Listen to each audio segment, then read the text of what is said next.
You guys are going to be so excited to know that I have back on the podcast Norman Finkelstein. You know him, you love him, the author of most recently "We'll Burn That Bridge when we get." I'll burn that bridge when we get to it, and less recently, but eminently importantly, given world events, Gaza: An Inquest into Its Martyrdom.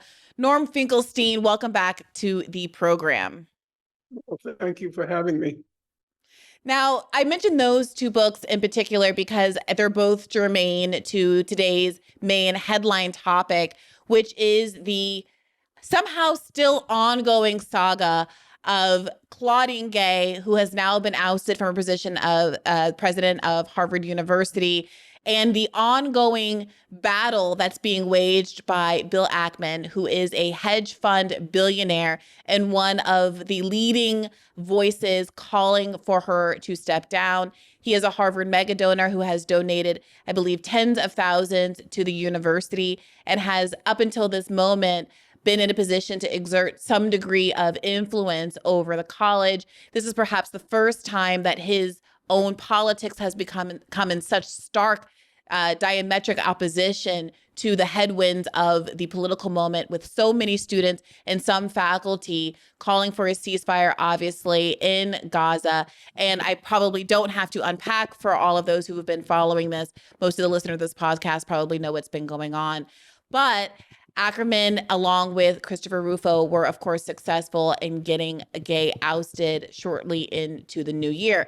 Now, this is not over because Ackerman is now facing charges that his own wife, Neri Oxman, who was previously a tenured faculty member at MIT, is under fire for the exact same types of plagiarism that Claudine Gay was accused of. In fact, arguably even worse plagiarism than what Claudine Gay was accused of, because she also plagiarized Wikipedia, which, according to MIT's handbook, is not, even if she had cited Wikipedia accurately, it is not a legitimate academic source for citation in the first place.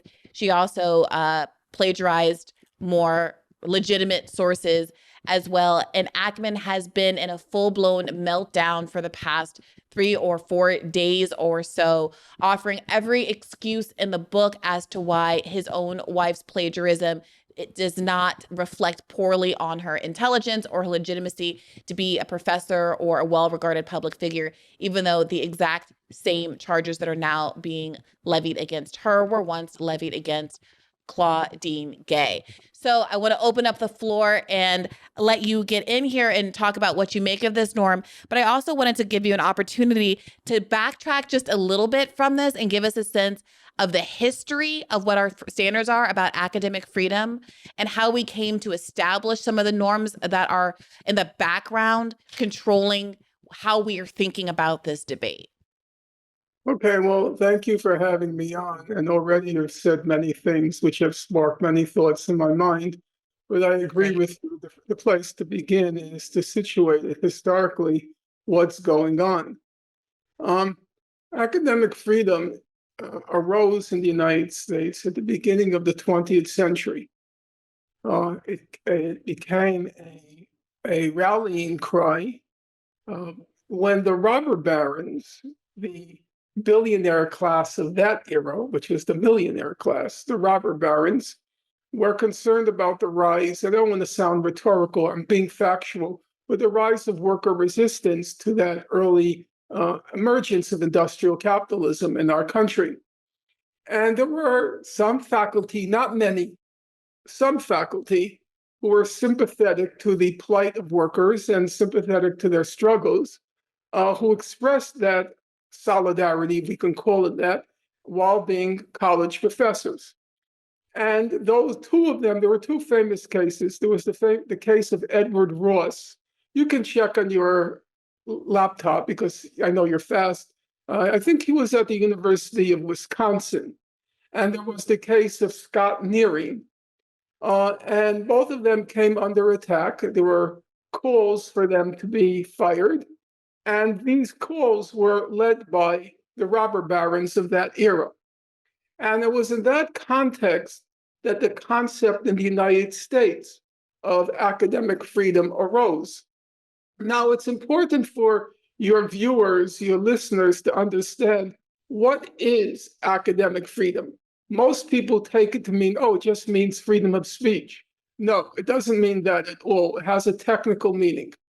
Academic freedom means that extra university forces, be they religious, be they political, or be they economic, extra religious forces should not determine what goes on the university campus.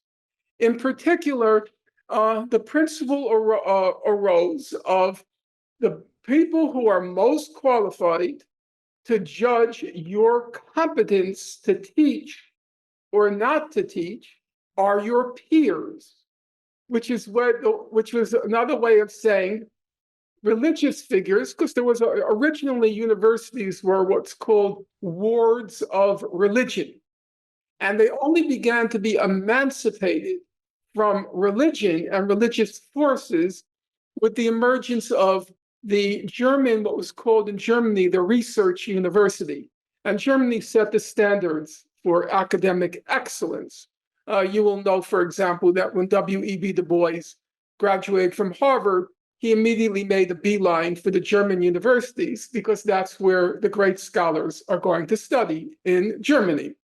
So, first of all, they wanted to rid religion from academic life because these are research universities, which meant at that era, scientific institutions. So we want to rid religion. And secondly, we want to rid university from the influence of external political forces and economic forces. So the first principle of academic freedom, really the building block, is only your peers are qualified to judge whether you are academically competent to teach a specific subject matter. So let's take the obvious example. You study history of science, so the principle is that physicists are most qualified to judge whether a candidate to teach is competent to teach physics. That's a decision for physicists to decide. And it goes down the line, math.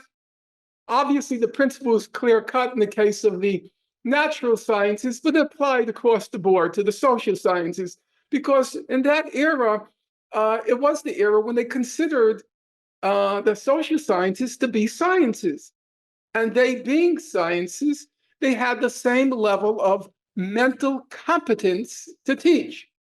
So along come these robber barons, and they say, no, we're going to decide who teaches. Mr. Ross, he's not qualified. He's an agitator. He's a propagandist. Scott Nearing, he's not competent. He's an agitator and he's a propagandist.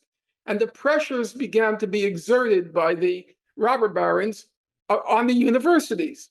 What were they upset about, by the way? What were Ross and... Because they were saying they thought that the capitalist class was an exploiting class. And for telling the truth. Yeah, they were bloodsuckers. Okay, so they're making a critique of capitalism basically in the early part of the 20th century, and the robber barons found themselves squarely in the crosshairs of that critique. Absolutely, that was the problem. And that was the era when the principle of academic freedom crystallized. And it was the formation at that time of what's called the AAUP, the American Association of University Professors. And they made a very famous mission statement, which is very stodgy, but you know what? I quote it at length in my book, because the last part of my book, I'll burn that bridge when I get to it, it's about academic freedom. I thought the statement was it was well done. It was a little bit too, as I say, stodgy for my taste, but it was very well done. People like John Dewey played a very critical role in the formation of the idea of academic freedom in our country. So academic freedom meant, first of all, stay out of our business. You don't know what you're talking about. You have no business deciding who's going to teach at our university. And along with that principle, and you'll see all of this comes right back to the present, what happened with this onslaught after October 7th. The second principle is the principle of faculty self-government, that we decide how to run the university, what courses to teach, what should be permissible, what shouldn't be permissible. That's our domain, not yours. Mind your own business. And so you'll know, because you were a college student, you were a law student, so there's a faculty senate. It's the faculty who make the decisions. And they also are integrally involved in who is going to be administrating. Usually it's a professor who becomes the dean, a professor who becomes the, well, you get it down the line, that they fill those positions having been professors. So actually, I can't even think of it may not even be possible for a non-professor being a university president. None comes to mind. I was thinking about that because obviously I remember, so Larry Summers, I feel a little bit like, what's his name? Life is like a box of Forrest Gump. I feel a little like Forrest Gump insofar as I find myself having been around for all of these big, big now seemingly historical events. But when I was a freshman, I believe it was Larry Summers' first or second year. He had just become president, and he was so new that I remember students had lined up during Welcome Week to get him to sign their dollar bills because, of course, because he had just been Secretary of the Treasury, his name was on all of the dollar bills. And so like the gimmick was you could get his real signature next to the printed signature that was already on your money. So I was thinking about him like, oh, but he was a teacher before that. He was a very prominent economist. Yes, he that was not his first rodeo. So yeah, I agree with you. I don't know of anybody who hadn't been a professor. And something that has been excluded from much of the discourse around Claudine Gay is that not only was she a professor at Harvard and prior to that a professor at Stanford, but that she had been dean of the Faculty of Arts and Sciences at Harvard for about 5 years before she was picked to be the president of the school. And FAS is the largest cohort of teachers, basically the undergraduate humanities dean for the whole school, which I would argue is a pretty good qualifying experience for the job of being the president of Harvard University. Yeah, many people said she was unprepared for the position, but actually from a career point of view, she wasn't unprepared for that position. Why do people say that she was unprepared for the position? Just the goof of how she performed during those Senate hearings, or something else about her administration? Look, I don't know how valid the critiques are, but they said that she just didn't know sort of the ins and outs of how you handle situations like this, that she didn't yet have the experience of, so to speak, glad handing and all of that sort of stuff. I don't know. I have no idea. It's interesting. I spent Saturday, quote unquote, relaxing by reading a hard copy of the Harvard magazine that I've had sitting on my counter since October, that announced on the front cover that she was the new, historical, precedent-setting dean or president of college. And in that lengthy biographical piece, it talked about the fact that she was kind of picked for this role because of her particular talent as administrator, as a fundraiser, and the like. And when I was following up on some of the reporting that New York Times had done about Bill Ackman's relationship with Harvard and with Gay in particular, the impression that began to emerge was that her fault seemed to have been not that she was bad at the job of being president, except for that the job of being president usually involves bending the knee to the whims of elite donors. And that seemed to be something that on some level, despite many criticisms I have of her of not going far enough to advocate and defend the interest of pro-Palestine students on campus, what comes out of the reporting is that Ackman called Gay and she didn't take his call. She deferred him to others to handle his inquiries. He wrote her a 4-page letter which I think we can all imagine the tone and length of now that we've seen his 5,000 word plus Twitter tweet screeds that he's been doing over the course of the past week or so. And she did not respond to him. And he told the press very openly that he was chagrined about the fact that she didn't answer his calls and said something kind of glib like, well, maybe this would have gone better for her if she picked up the phone. So it does seem like she was unprepared to the extent that she was not prepared to bend the knee to the whims of one billionaire investor. But I don't know that I'm prepared to criticize her for, diverging from the norm in that way. That's certainly a relevant consideration, but it should be borne in mind that it's a commonplace that the main job of a university president is to fundraise. So from the point, that's any university president. Sure. There are other assignments having to do with academics. Let's say the provost may be in charge of the academics, but the president, his or her main job is to fundraise. So from the point of view of Harvard, obviously this was a catastrophe if you're the president and you are losing big donors. You said in the introductory remarks, I think it was a slip, you said tens of thousands of dollars. Oh, tens of millions of dollars, Ackman. I think that Ackman was 100 million, if my memory is right. Yeah, we're talking about technically the same thing, but yes, yes. We're talking about very big bucks. These were high. Although that is true, but it is also true that the New York Times reporting characterized him as not, despite having donated that much, he still wasn't one of Harvard's top tier donors, just because the endowment is what it is, and there are just so many mega rich people who have come through Harvard that are willing to give back, as it were. You remember, of course, that after Ackman made his announcement that he was not going to give, then there was the letter by, I guess, somewhat over 1,000, maybe 1,200 Jewish alumni who were weighing in. And then you see the snowball effect, and it's going to be a lot of money. And if your job is to raise money, of course, this is going to be a catastrophe from the point of view of the Board of Trustees.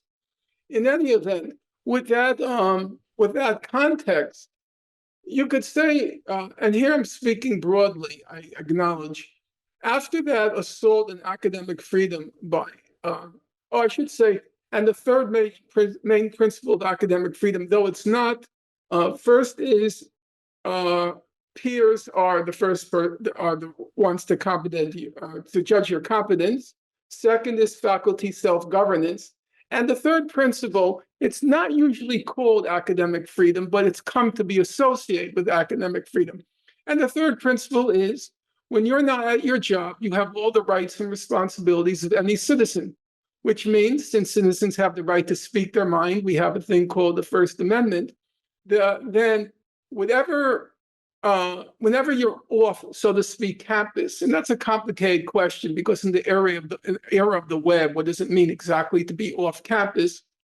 So if you say something scandalous off campus, doesn't it have repercussions and reverberations for you as a professor?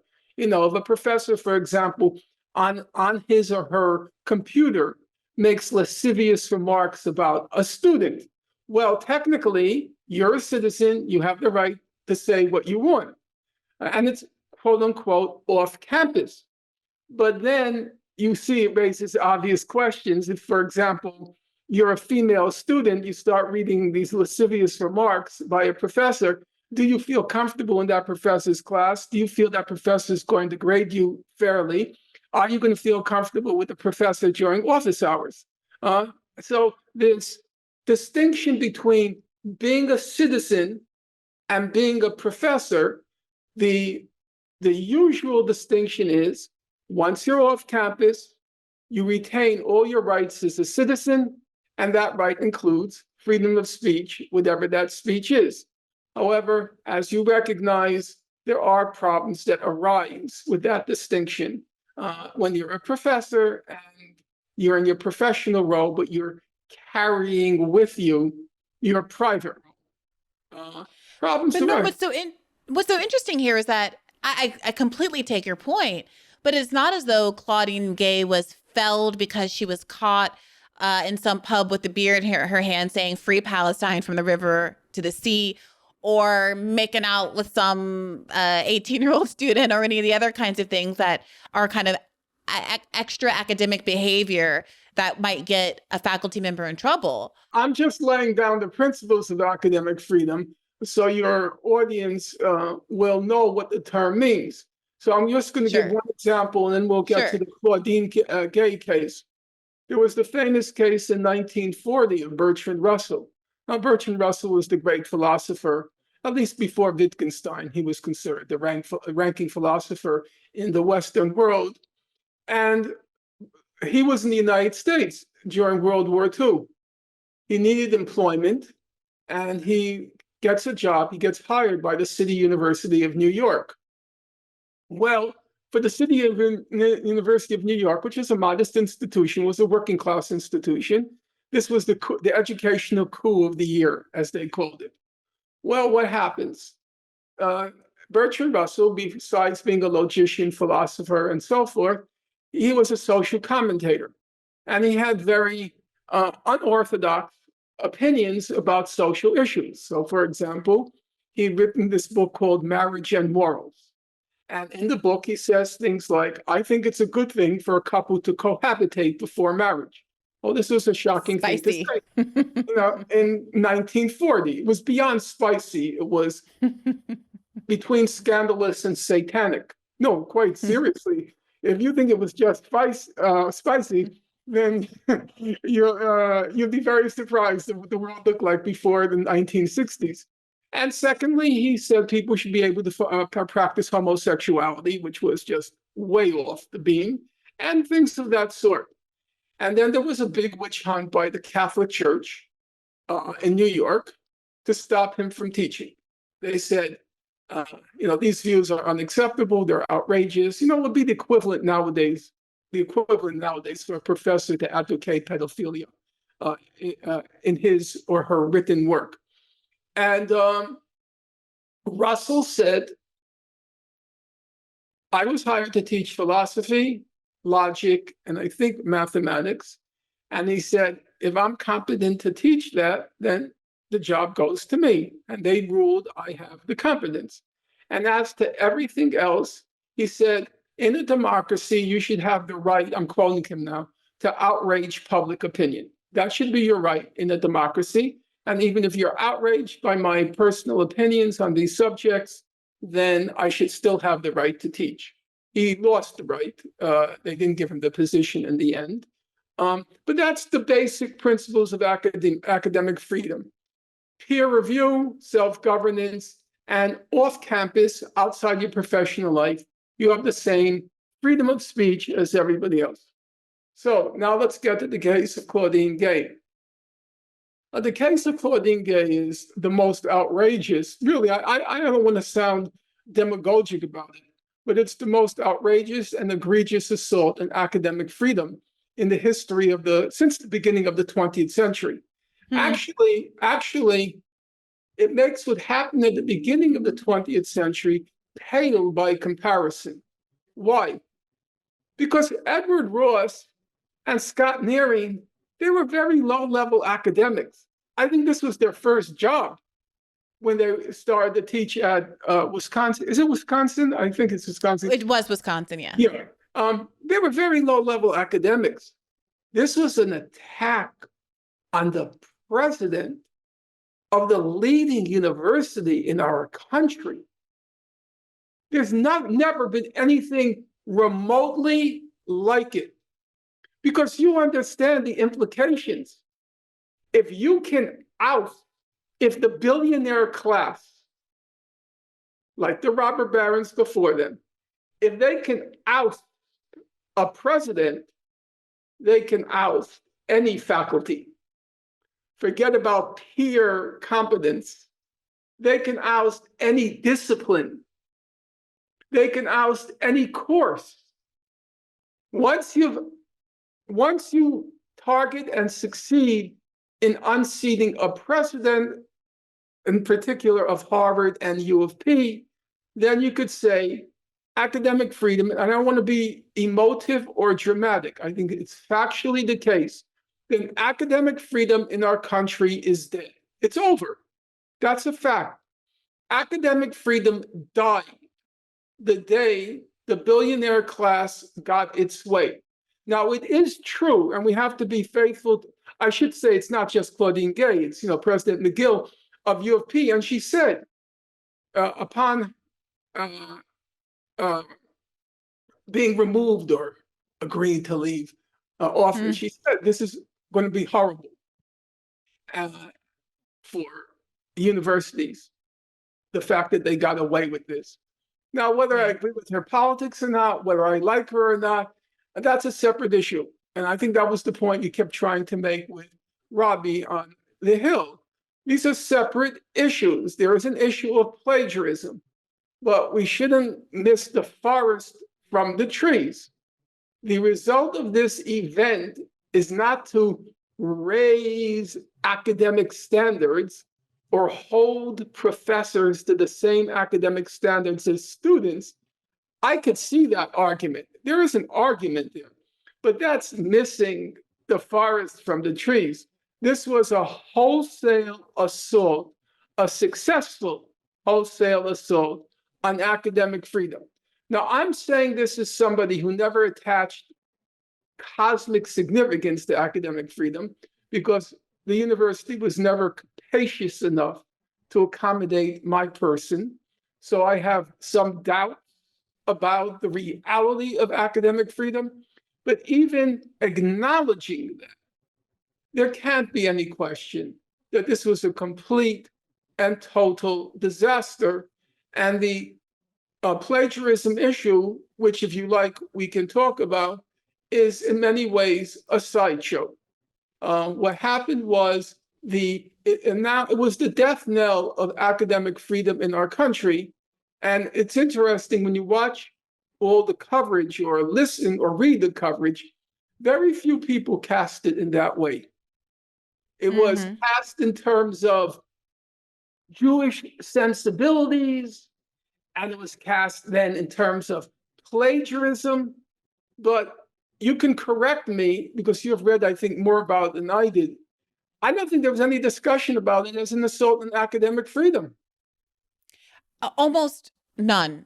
Yeah, I don't recall a single article that said, you realize what just happened? A billionaire decided who's going to be the president of the most revered academic institution in our country. What happened?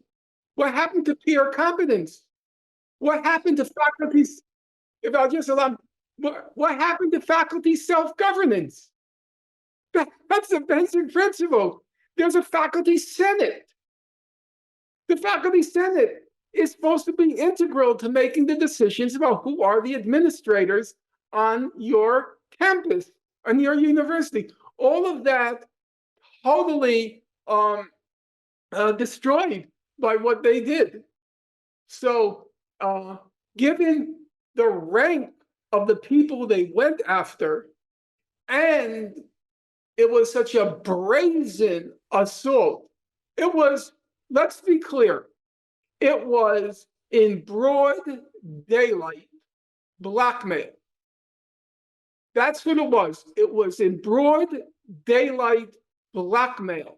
Now, you might say, or Robbie might say, well, it's a private institution and they have, and you have the right to give or withhold your money, as an alumnus, you give her, which is absolutely true.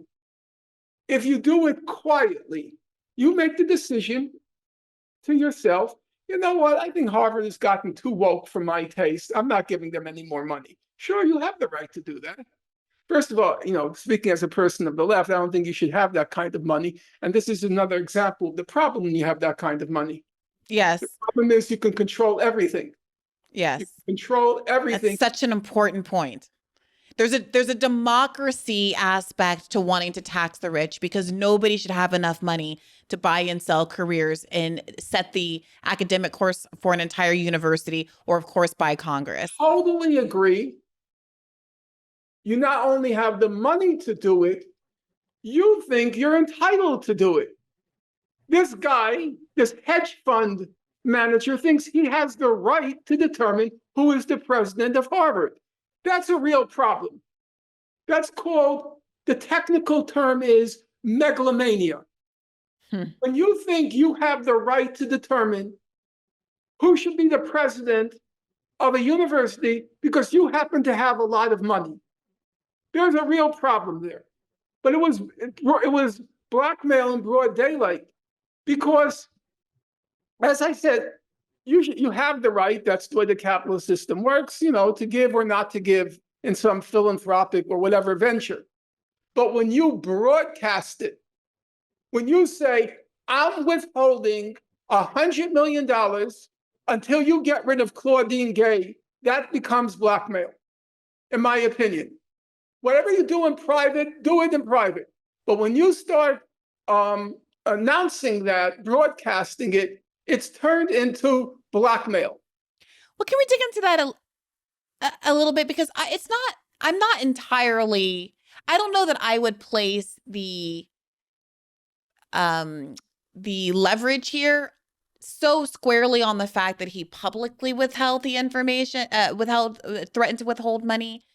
I don't even know that the withholding of the money in and of itself actually was so determinative here in this case, because when you look at the timeline of what happened, first, it was the controversy around the congressional hearings, during which I would agree that the three university presidents did not acquit themselves well.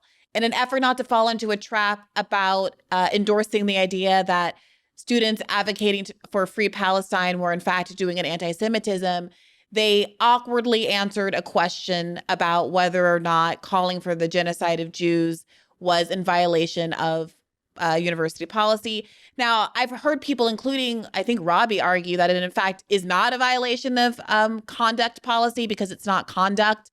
Saying that you want something terrible to happen to Jewish people is morally reprehensible, but not a violation of conduct. But we don't even have to go down that route. The point is, those are all important points. And I would like, as you go along, let's just list them. The first point you made was the timeline.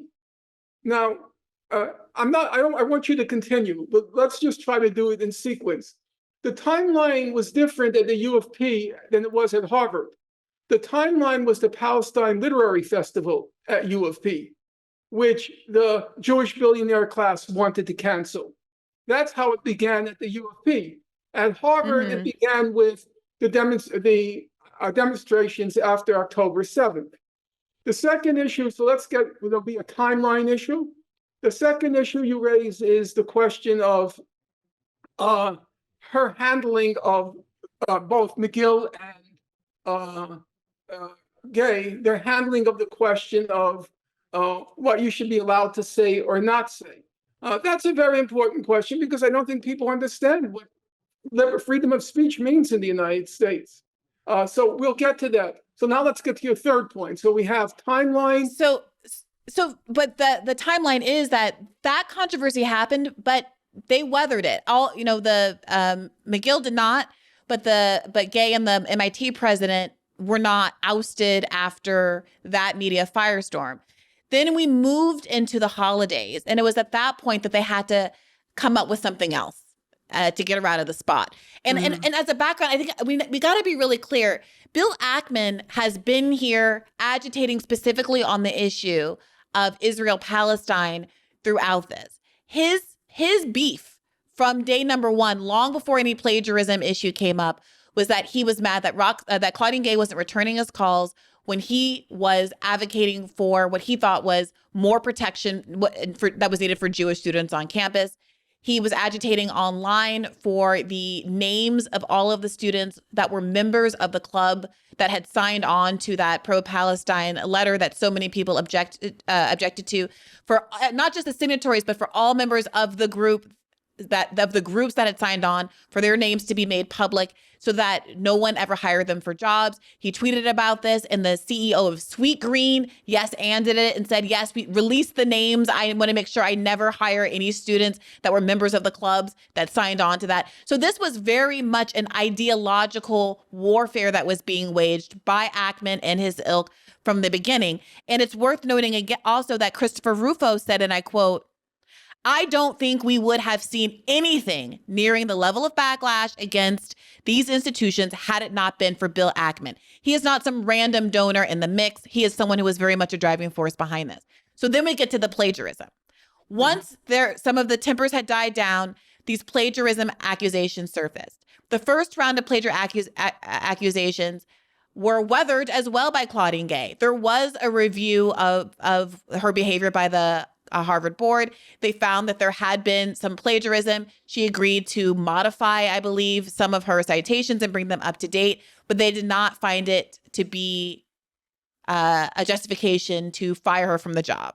Right. They didn't. They said it really didn't rise to the standard of plagiarism. You remember they started to use expressions like duplicative language, which seemed to be somewhat less than plagiarism. And then she agreed in her publications to make the proper scholarly adjustments. I'm not saying I agree with that, but that's a separate issue. That's how it played out.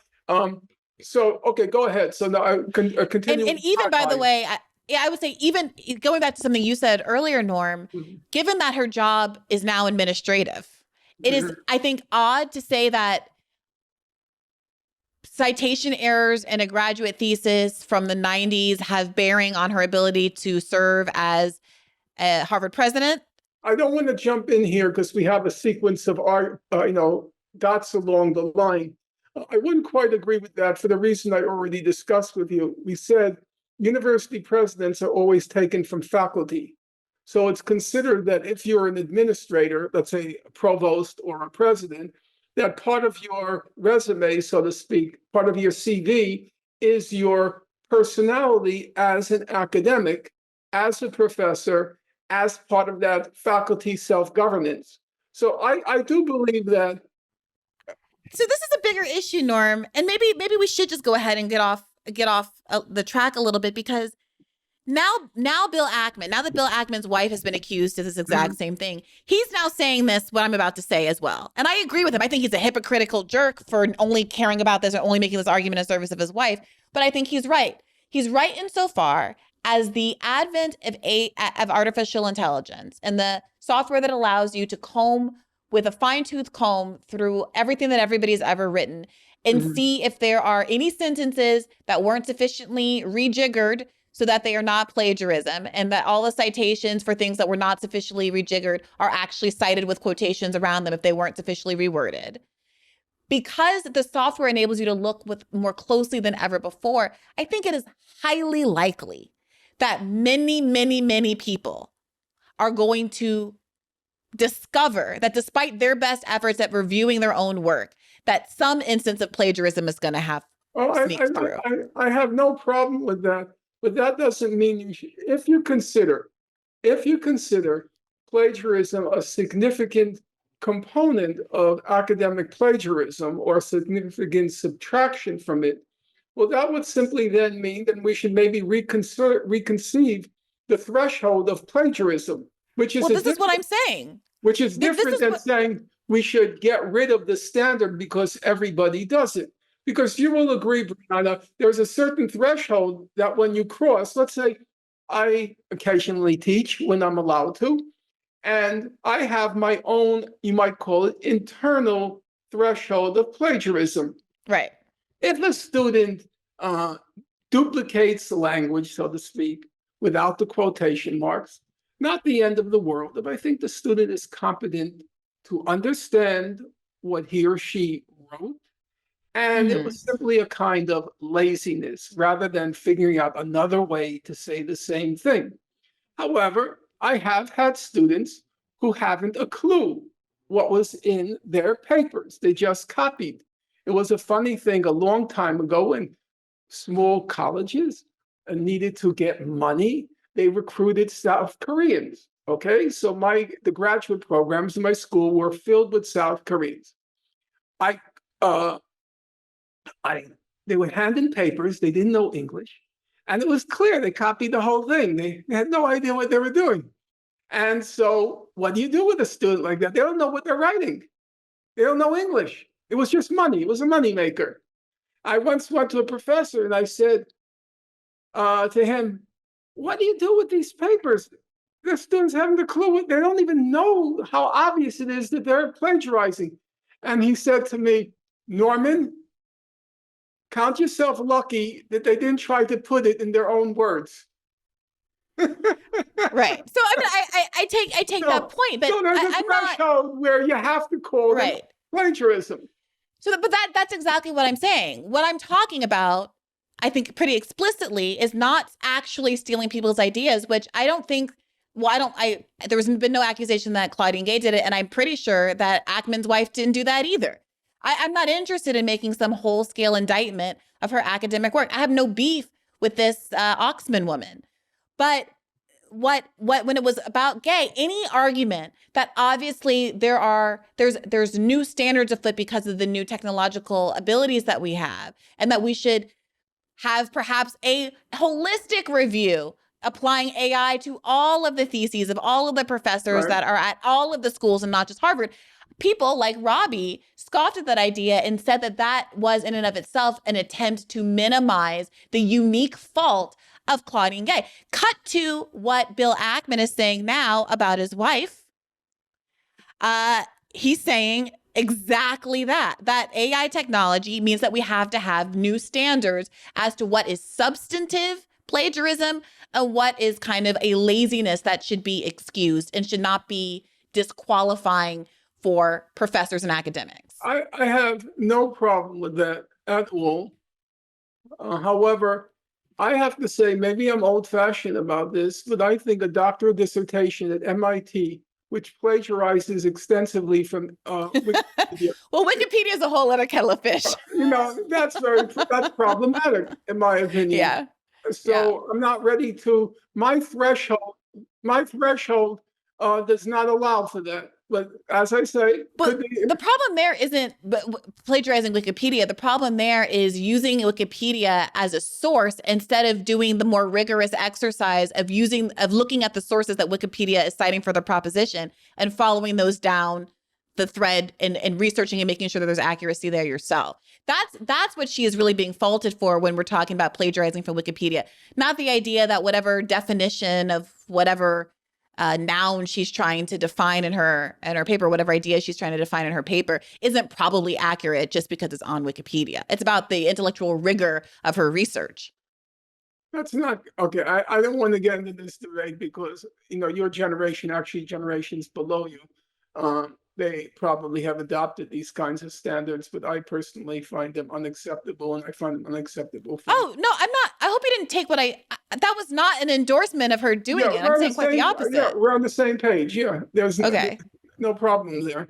I would say, however, in reply to Ackman and his sudden revelation that every professor is guilty of, at some degree, guilty of plagiarism, there's another issue which you've repeated on several occasions. And I listened today to Dr. Cornel West debating Sean Hannity on the Claudine Gay case. And he made the comment, which was absolutely accurate. He said that Lawrence Tribe was guilty of plagiarism in a way far exceeding Claudine Gay. How come that never affected his reputation? Mm-hmm. Why did that come to pass? I know Sister Gay. She doesn't have an anti-Semitic bone in her body. She didn't speak strong enough. I had a critique of that in the Boston Globe. It was a weak response at the Congressional Committee. But that does not mean that she's anti-Semitic. It doesn't mean she ought to resign. You know and I know there's been attempts to impose tremendous pressures on universities with big money donors dictating various conditions under which they will give, and there's been attempts to reshape universities. Now, you and I know there's orthodoxies in the universities, that I'm against all orthodoxies. There's no doubt about that. But the very notion that you think it was about plagiarism, that's window dressing. Lawrence Tribe plagiarized from Peter J. Abrams much more than she did, and he remained a prize professor at Harvard Law. Doris Kearns plagiarized. There's a whole host of folk who plagiarize and don't get this kind of vicious treatment. When she says in her notes, She's called the N-word a zillion times. Racial animus, death threats, people coming at her with white supremacists attack and bombardment. That's what she said. You're going to say it had nothing to do with race? It had nothing to do with race, brother? Tribe occupied in Harvard Law School roughly the same position as Claudine Gay in the university as a whole. He was a senior-most professor of constitutional law, a highly respected and highly visible personality. And I remember, it was a funny thing, if you allow me to just a small anecdote. So Harvard Law School was hit with several plagiarism cases. It was Charles Ogletree and Lawrence Tribe. Now, there happened to be a trio. It was also Alan Dershowitz. It was exactly the same time, exactly the same time. And Sarah Reimer is her name. You could, again, Google that, R-I-M-E-R. She was she had the education beat at Harvard Law School. Excuse me, she had the education beat at New York Times. And she wrote an article on Ogletree and on Tribe. But she left out Dershowitz. And then she was finally asked about the question, why did you exclude Alan Dershowitz? And she replied, I'm quoting her now, I can't even understand the charges against Alan Dershowitz. She can't comprehend it. Why did they get passes? Because there's a justice in the California State Supreme Court. His name is Frank Menetrez. And Menetrez he had a PhD in philosophy, and he was also the editor of the UCLA Law Journal. And he was up actually for a job in philosophy at Harvard. He ended up going into law, and now he's a state Supreme Court justice. Now, he's not a flaming radical by any stretch of the imagination. He's a very smart guy, and he's a very decent guy. And he was curious when I had leveled the charges against Dershowitz.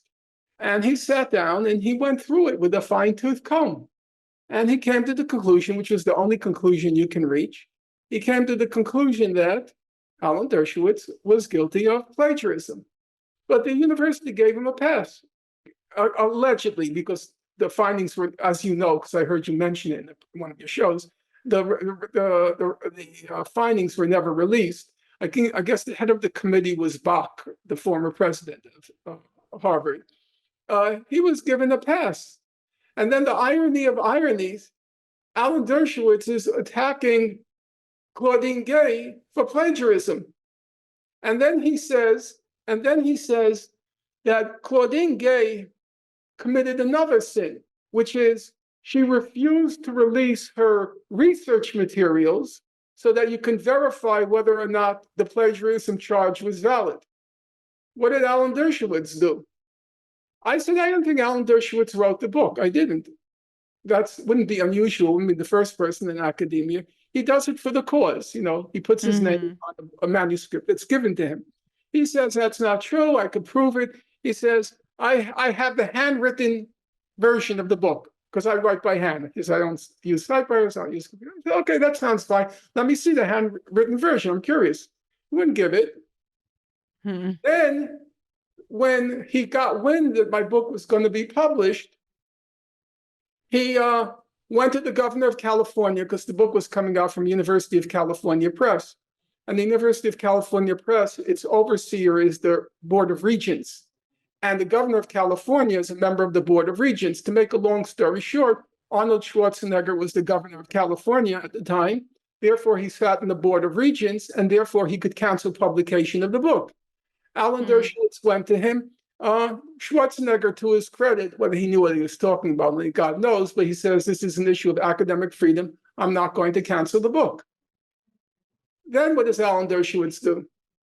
He tells the Boston Globe, if you don't cancel, he says, if University of California Press doesn't cancel the book, he said, quote, I'm going to own the University of California Press. Now, you might wonder, what does that mean? He's going to own the University of California Press? University presses have very small budgets. How many people buy these books? Mostly libraries purchase them, these academic books. Very small budgets. So then I had a problem with my publisher. my publisher said, look, Norm, if Dershowitz sues us in New York, we don't even have the money to fly in our staff for the trial. So he could bankrupt the whole university press by threatening a lawsuit. And I can tell you as a factual matter, that was a source of great anxiety for the University of California Press. And it caused a large amount of tension and friction between myself and them. Then what did he do? He got high-priced lawyers. They're stationary. He sent a letter. I have the whole correspondence. He bombarded University of California Press with all these letters in which he said, and now I'm quoting him, word for word, my documentation on the plagiarism was in an appendix to the book. The book itself was documenting all of his lies, misrepresentations, falsifications in Israel's human rights record. And I confined the plagiarism issue to an appendix. Now, this is Alan Dershowitz's, what he wrote in one of the letters, or his lawyer wrote. He said, quote, if you don't remove the appendix now, it's going to be a very painful operation later.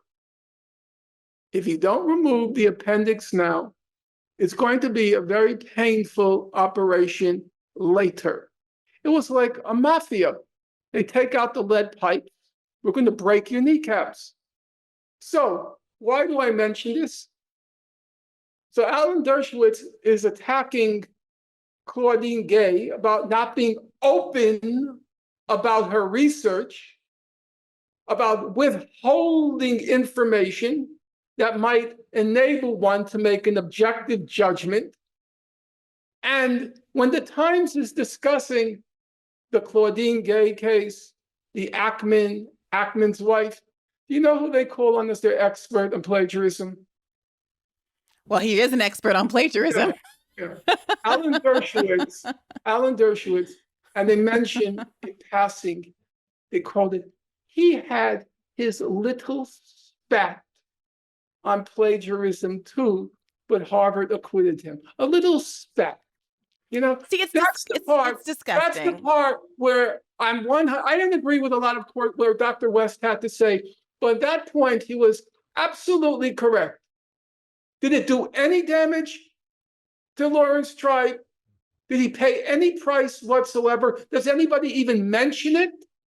But you know, from here on in, every time Claudine Gay's name is mentioned, it's going to be Claudine Gay, who was accused of plagiarism, Claudine Gay, who was accused of plagiarism, You carry that with you the rest of your life. But Dershowitz is now the expert on plagiarism. Norm, you kind of asked the rhetorical question a few minutes ago, why do you think Claudine Gay is being treated differently here, or that these allegations are sticking to her differently than some of these other actors? And I do wonder how you'd answer that question and whether you think race is playing a role here. I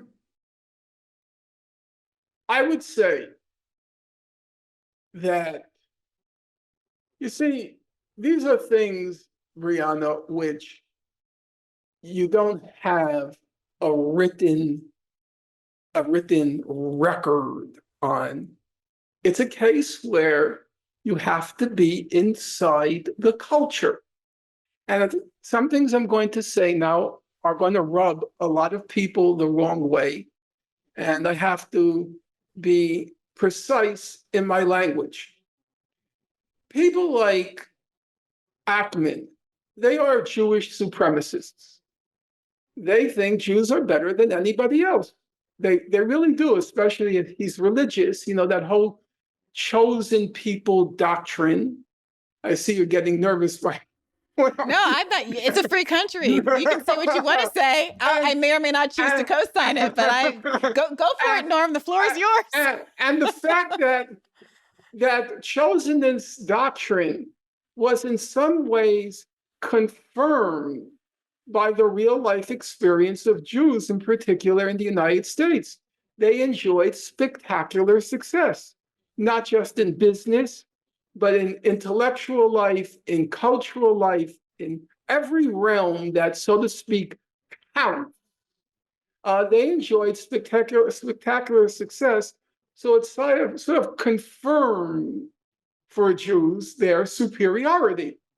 So, when I was a kid, now remember, I was raised in a very decent home, but I couldn't escape the fact that the four great figures of modernity, Marx was Jewish, Einstein was Jewish, Freud was Jewish, and you could say Jesus was Jewish, even though he wasn't a figure of modernity. And we really internalized that.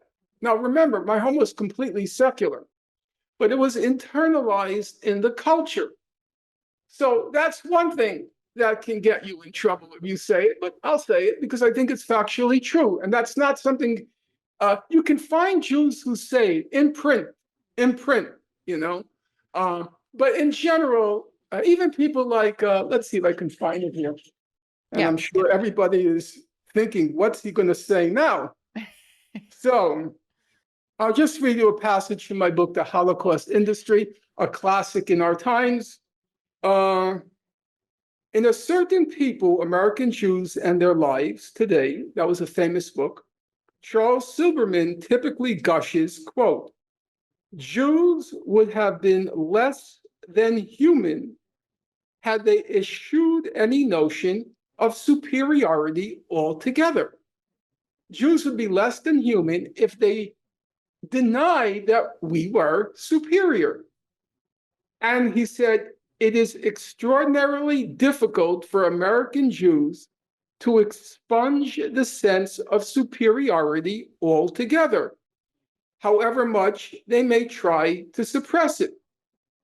And Silberman wrote a classic book on American Jews. That's why I mentioned him. Now, you, of course, know, because you're highly literate, you have a beautiful vocabulary, and you speak mellifluous prose. So, of course, you know Philip Roth. Mm-hmm. What an American Jewish child inherits, said Roth, is no body of law, no body of learning, and no language, and finally, no Lord, because he's writing when Jews were overwhelmingly secular, but a kind of psychology. And the psychology can be translated in 3 words. Jews are better. That was part of the ethic that we internalized. So that's half the story. And But then can you help me understand what is okay? Then there's the other half. There's a kind of mythology about how Jews supported the civil rights movement and how Jews and Blacks got along so well. I grew up in a lower middle class neighborhood. I can tell you, and I honestly don't want you to be offended. I'm trying to be factual, okay? And I grew up with the smartest, the most civilized of Jews because I like to be in that crowd. I like to be among smart people. That was my thing, okay? I wasn't at their level, but I like to be in that crowd, okay? Black people were typically referred to as Schwarzes, coloreds, and niggers. But that's absolutely a fact. I know that may make you kind of queasy, but that's true. And I'm talking about my friends, their parents, everybody. We lived in a neighborhood where it was lower middle class, but they had maids come in the morning, and they would leave at 5 o'clock. And there was we didn't have public transportation. We had a private bus service called the Pioneer Bus. And the maids would leave at 5 p.m. And you know what they nicknamed that bus? What did they nickname the bus? The Nigger Express. That's how we grew up. I had a friend, Ellen Schoenfeld, her brother, Richard Schoenfeld. I remember vividly, we're talking about 60 years ago, 55 years ago. I still remember having this conversation with Richard in front of the parents. He said, all niggers should be put in gas chambers.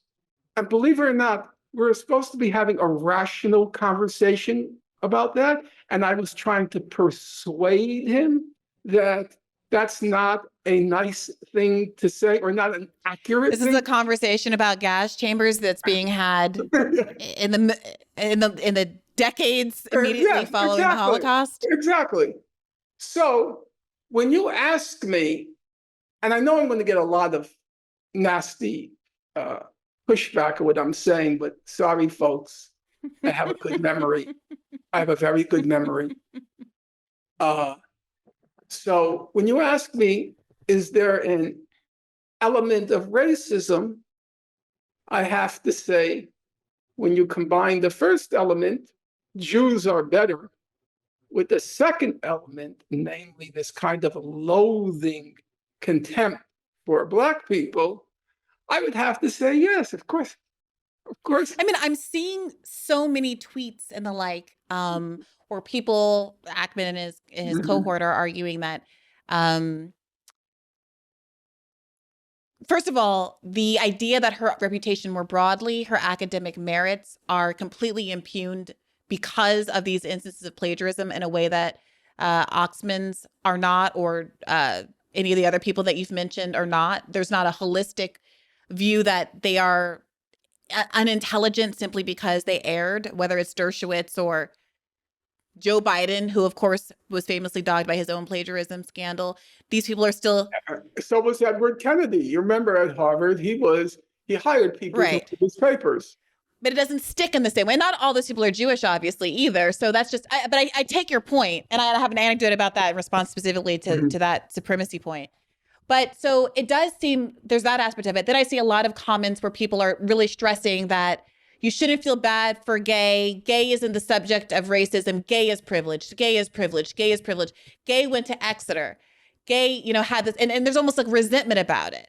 And I looked into it because I had read in this biography in Harvard Magazine that her parents are first-generation immigrants from Haiti. They didn't seem especially affluent. I was confused as to why she ended up at Exeter. Her father worked for the Army Corps of Engineer. Her mother wasn't a registered nurse, but I think didn't become a nurse until later in life. And I think when Gay was already an adult and out of the house. So how did she end up at Exeter? There's one of these programs, minority programs that are trying to get disadvantaged young people of color into the schools that allow so many affluent white people to have opportunities to go to Exeter, which is, of course, is a feeder school for Harvard and all of these Ivy League institutions. So she was basically a scholarship kid, is the long and short of it, to get into these schools. But the question is, why is that even a relevant part of the story? Why are people so interested in harping on these things that seem to go to the root of her broader deservedness?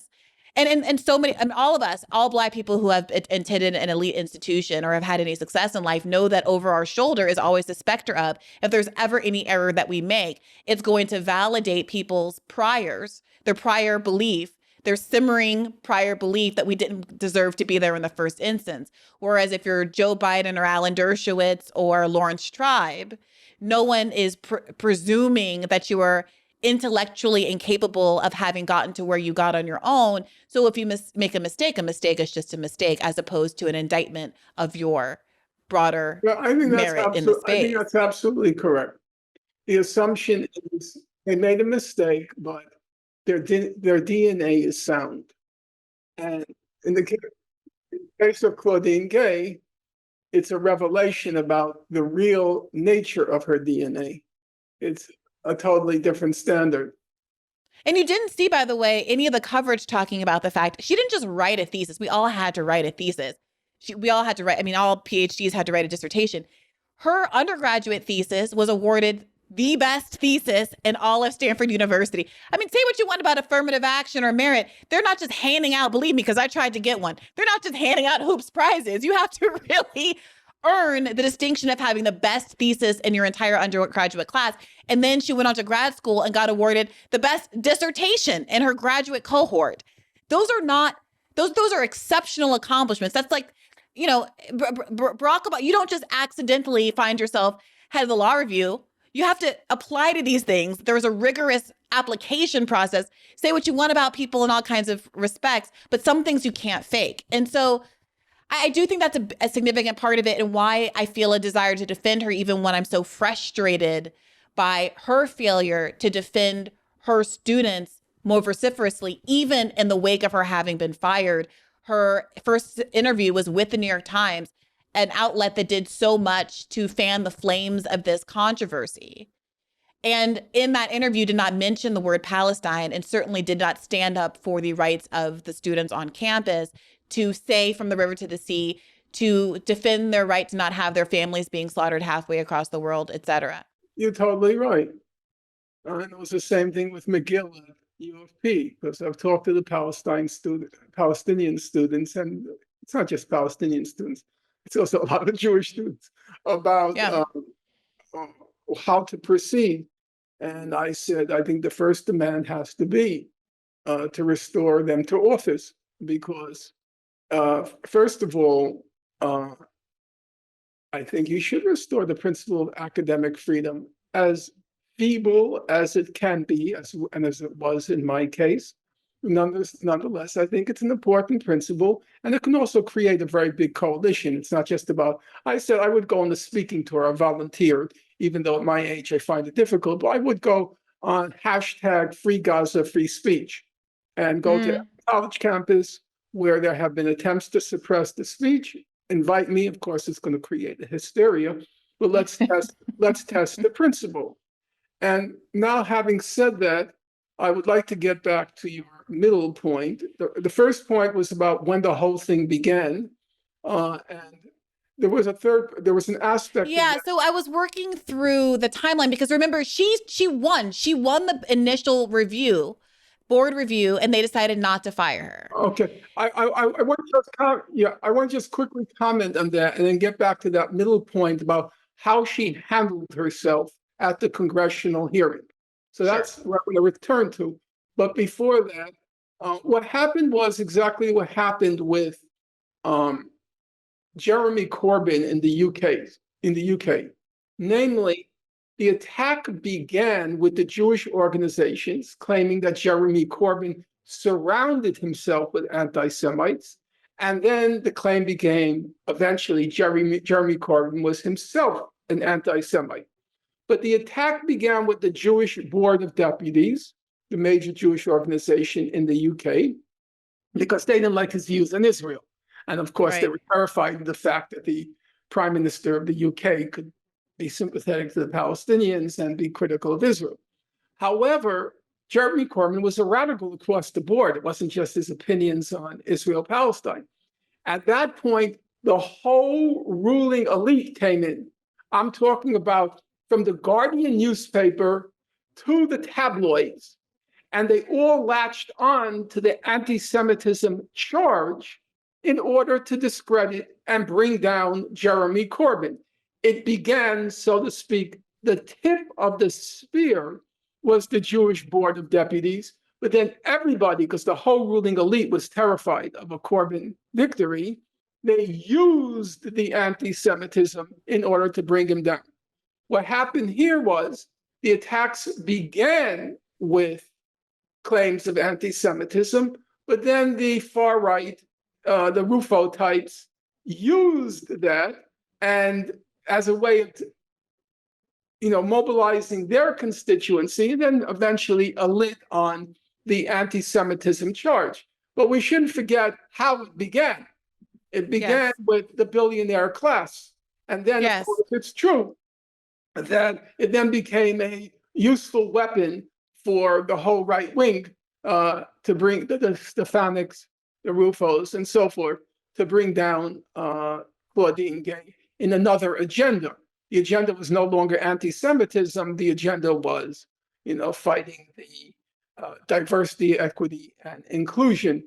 So that, I think, is an important point to bear in mind, because now the whole story is being rewritten. It's kind of funny. Now the whole story is, it all began with Stefanik. It all began with Rufo, and they are excising. Well, no, it actually began with Ackman. It actually began with Jewish billionaires who didn't like what was being said on college campuses. It wasn't just the right wing, the ultra right who was involved in this.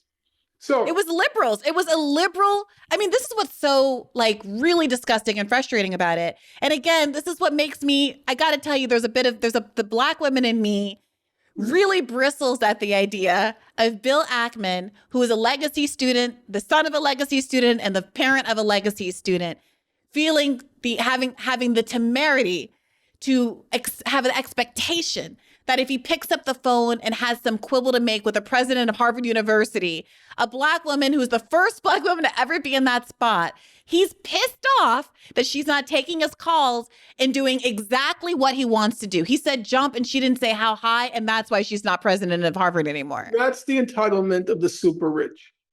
They think they're in charge of everything. He doesn't have any self-awareness that maybe he is overstepping his writ by demanding that I decide who will be the president of Harvard. He has no self-awareness of that because that's the billionaire class. That's the Bill Gates, the Jeff Bezos. They all think we're in charge and everybody else is in one form or another our subordinate. Right. Turning now to the question of how she acquitted herself. I think there's a real lack of understanding about what freedom of speech means in the United States. It's very unusual, our country. So let's begin with basics. She said, Claudine Gay, I heard her testimony several times. I'm not sure if I heard the whole of it. But she said, even though personally I deplore what was being said, I don't agree with her there, but I deplore what the chants were. She says, as an administrator, I have a different responsibility. And so what does it mean as an administrator? Personally, I would have begun by saying, asking the question, should students be allowed to chant genocidal statements against Jews? I would have answered, that's a totally speculative question, which has nothing to do with the real world. It's a question like, when did you stop beating your wife? That's the kind of question that is. It's a question equivalent to, should the professors in Harvard's anthropology department have the right to hold Roman orgies with their students during Christmas vacation? That's it. That was the kind of question, because Brianna, your life in universities is not ancient history. Could you imagine students in a college campus holding large demonstrations saying, kill all Jews? Well, that's the irony of it, that Bill Ackman, in an earlier piece of journalism, in an early reporting, was asked or volunteered the information that he had asked his own daughter, who graduated sometime 5, 6, 7 years ago or something like that, what her experience of anti-Semitism on campus was. And she said, zero? there was none. There was none. There was none. It was completely crazy. And so he admits this in an argument. Somehow he still tries to make that into an argument about why it's such a problem now. Like, oh my gosh, look how much things have changed since my daughter was in school, I think was his argument. But nothing has changed. Nothing has changed. So that would have been my first response. This question is like, when did you stop beating your wife? Or should anthropology professors have the right to have Roman orgies with their students over Christmas break? It's a completely ridiculous question. Right. So, but then the second thing is, then Claudine Gay, like McGill, they were trying to walk a fine line about what you're allowed to, suppress and on a college campus. And it's a lesson for people. In our country, for better or for worse, the US Nazi Party is legal. We shouldn't forget that. I was growing up, in the 1960s, and we all knew the Nazi Party. And remember, my parents are from the death camps, but we all accepted, this is America. Nazi Party is illegal, we all even knew the name of the president, the head of the Nazi Party. His name was George Lincoln Rockwell. He was a common personality. If you Google him now, you'll see George Lincoln Rockwell. I remember it. We're talking about ages ago. And he was, a person who was interviewed as a curiosity, in the media. He was eventually like a Richard Spencer type. Yeah. He was assassinated eventually. In our country, the Ku Klux Klan is legal. Now, you may not think that's a great thing, but hey, that's America. Ku Klux Klan is legal. Then, as They're giving out endorsements from time to time. right. And now in the 1970s, because you were a law student, there was the famous case of should Nazis be allowed to march through Skokie, Illinois, which was a neighborhood which had predominantly Holocaust survivors. Our courts ruled yes.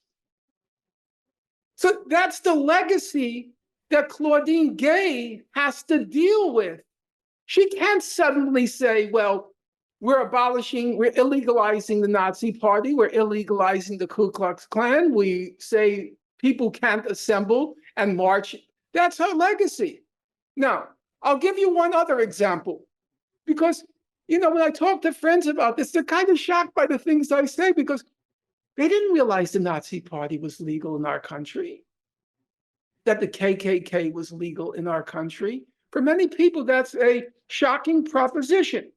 So now I'm going to just read for you. You'll allow me, I hope. It'll take a half second. Let me just find the relevant passage. Okay. So this book, it's called Free Speech on Campus. And one of the authors you will know, Erwin Chemerinsky. He's the dean of a law school in California and very prominent in freedom of speech issues. And a person lesser well-known, Howard Gilman. Okay, and they're talking about, they're concerned about efforts to repress speech on college campus, the whole woke culture thing. The book comes out in 2017, so it's not ancient history. Okay, so let me just read you one paragraph. In March, members of the Sigma Alpha Epsilon fraternity at the University of Oklahoma were on a bus, dressed in formal wear, going to a fraternity event. Two students led the others in a racist chant, quote, "There will never be a nigger at SAE. There will never be a nigger at SAE. You can hang him from a tree, but he'll never sign with me. There never will be a nigger at SAE." Now, the president of Oklahoma expelled them. And you know what the authors say? They shouldn't have been expelled. That's our history. That's our jurisprudence. So when Gay was making her comments, she was cognizant, because she had been, prepped by lawyers about what you can and can't prohibit on a college campus. Now, I'll say one more thing and then you can react, because I like to listen to you. We actually have a conversation. I want to listen to you. I personally, we can disagree on it for sure. I don't like the slogan, "From the river to the sea, Palestine will be free," because I think slogans should be very precise about what your goals are, what your objectives are. One person, one vote, that's South Africa. And segregation in these schools or buses is very clear. From the river to the sea, Palestine will be free. Its goals and objectives, in my opinion, are ambiguous, and they lend themselves to ugly interpretations, in my view.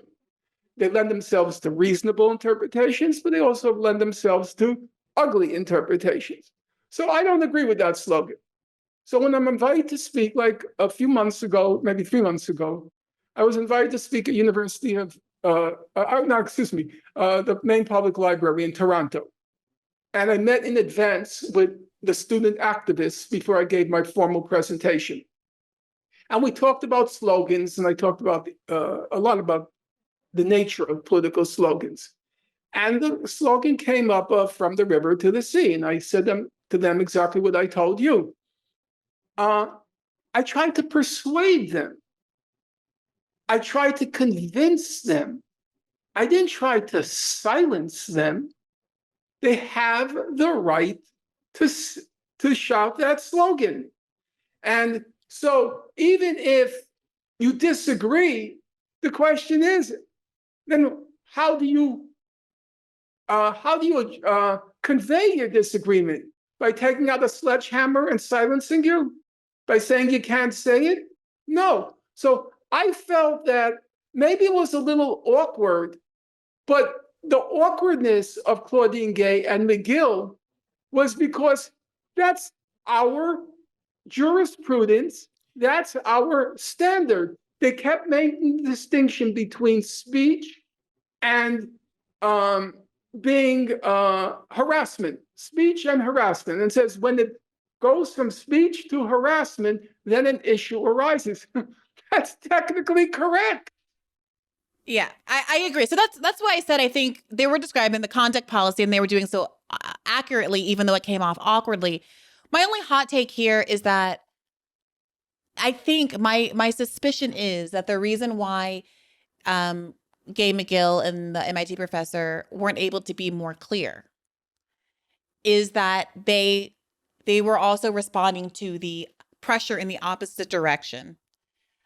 They were being, their reactions are being framed as if the right wing is so upset with them, it must be because they stood up for Palestine. No, I think that they were very much constrained in trying to walk an artificially narrow tightrope because they weren't willing to go all the way in the other direction and say very clear things like pro-Palestinian students have a right to say from the river to the sea. Pro-Palestinian, we protect all speech. We are deeply concerned about the students who have been shot at and paralyzed by people who are anti-free Palestinian speech, all of those kinds of things, because ultimately I think they were worried about the Ackmans of the world more so than the conservatives that were facing them down in that Senate room. And that you or I would have been able to give more cogent responses that sounded less pretzely and weird and like an endorsement of saying Jews should be genocided, because we're able to put full words behind our beliefs. And they were trying to defend the college without giving any glimpse as to what their actual ideological priors were in a way that was kind of wormy and cowardly and ended up causing them more scrutiny. I think that's an excellent point. I think there's an additional point, because they were attacked for hypocrisy, that we have this woke culture and we have to be sensitive to people's feelings and we have to always take into account the fears of students and so on and so forth. And suddenly the claim was made that when it comes to Jewish students, their feelings don't count. And well, you know what the answer to that is? The answer is that's why woke culture is a disaster. And I warned it in the book I wrote. I said I wrote it in the I'll burn that bridge when I get to it. I wrote word for word. I said, if Palestinian students start complaining that their feelings are hurt every time an Israeli general or an Israeli official comes to campus, I wrote it. It's going to backfire. Because now Jewish students are going to say their feelings are hurt when they hear slogans like that. And here's the big difference. When Palestinian students, when African American students, when all these other groups, when they use the standard of hurt feelings, they only have themselves behind them. But when Jewish students use that argument, guess what? They have Jewish billionaires behind them. And so the whole thing backfires, because now, yeah, go ahead. Sorry, go ahead. I'm sorry. No, so I'm just saying that's another reason to avoid, to eschew that standard of hurt feelings. It's a complete disaster on an intellectual level, and it's even a bigger disaster on a political level. You cannot use that standard. I hear you, Norm, but it's a little bit, it feels to me like a chicken and the egg situation. It almost, to me, it feels like because we don't have any power, that historically marginalized groups don't have any power, we have always been forced to, compelled to, try to play on the feelings, the sentiments, the sympathies of other groups to get them to extend some of their power to us. That's why we're saying things like, that's how we got to this weird place where we talk about Black bodies and all this weird language that's supposed to make more visceral the experiences of marginalized groups and try to guilt and shame people into having sympathy and extending grace to other groups. And when I say people, it's white people in this country, to extend privileges to other groups that don't have them. So there is something, like, I don't disagree with you, but there is something to me that's a little perverse about saying, Well, there's a group that was already disempowered that tried to at least try to garner some sympathy by saying, hey, you're hurting my feelings here. Maybe don't say some of this stuff. And yes, people got carried away and there were some overreaches. And I started my entire journalism career talking about those kinds of overreaches of the left. Absolutely. People got high on the hog in the Obama era, thought they had won the race war, started saying wild, crazy shit, thought they could police how the Kardashians wore their hair, and it backfired. I'm not disputing that. But it leaves marginalized groups where the slogans that you pick are getting criticized. You can't just plead for someone to say, please just stop the genocide. Please have a ceasefire. Please respect that Black Lives Matter. Please respect that I deserve autonomy under human rights law as a Palestinian. Please may I have a passport. You know, you can't make those kind of pleas. And you're right that it does get turned back around, because I still can't get out of my head this student who on December 6th, I will not get it out of my head because this is how unaccountable our media system is, who at that Republican hearing about anti-Semitism on college campuses took to the podium and said that a Penn professor, a University of Pennsylvania professor said, quote, "You're a dirty little Jew, you deserve to die." 36 hours ago, I, along with most of campus, sought refuge in our rooms as classmates and professors chanted proudly for the genocide of Jews while igniting smoke bombs and defacing school property. The neighboring university's president immediately released a statement describing this as a brazen display of anti-Semitism. He went on saying, "Silence in the face of last night's demonstration of anti-Semitism and hate near our doorstep is not an option for me." Well, the doorstep of the neighboring university is in fact Penn. And in fact, Penn's president did choose silence. The neighboring university's president swiftly denounced the incident, and yet our president cannot. Because the glorious October 7th, and "you're a dirty little Jew, you deserve to die," are words said not by Hamas, but by my classmates and professors. And there has been not one inquiry into affirming that this actually happened. He was allowed to get on stage and say that a professor at one of the most prestigious universities in the country said, "You're a dirty little Jew, you deserve to die." And that has the full faith and credit of the Congress behind him, who then passed a law saying that anti-Zionism is anti-Semitism. But we're sitting here complaining that some Black people somewhere said, "Feel sorry for me." You're totally right. And that's very frustrating. You're totally right that they get away with making those totally absurd claims, just like Stefanik's making the claim that everybody's calling for the genocide of Jews. These are crazy ideas, never happened, and it's very frustrating. Where I would kind of not disagree with you, I see it from a different angle. You say, what weapons do we have to garner respect, to elicit respect, to elicit support?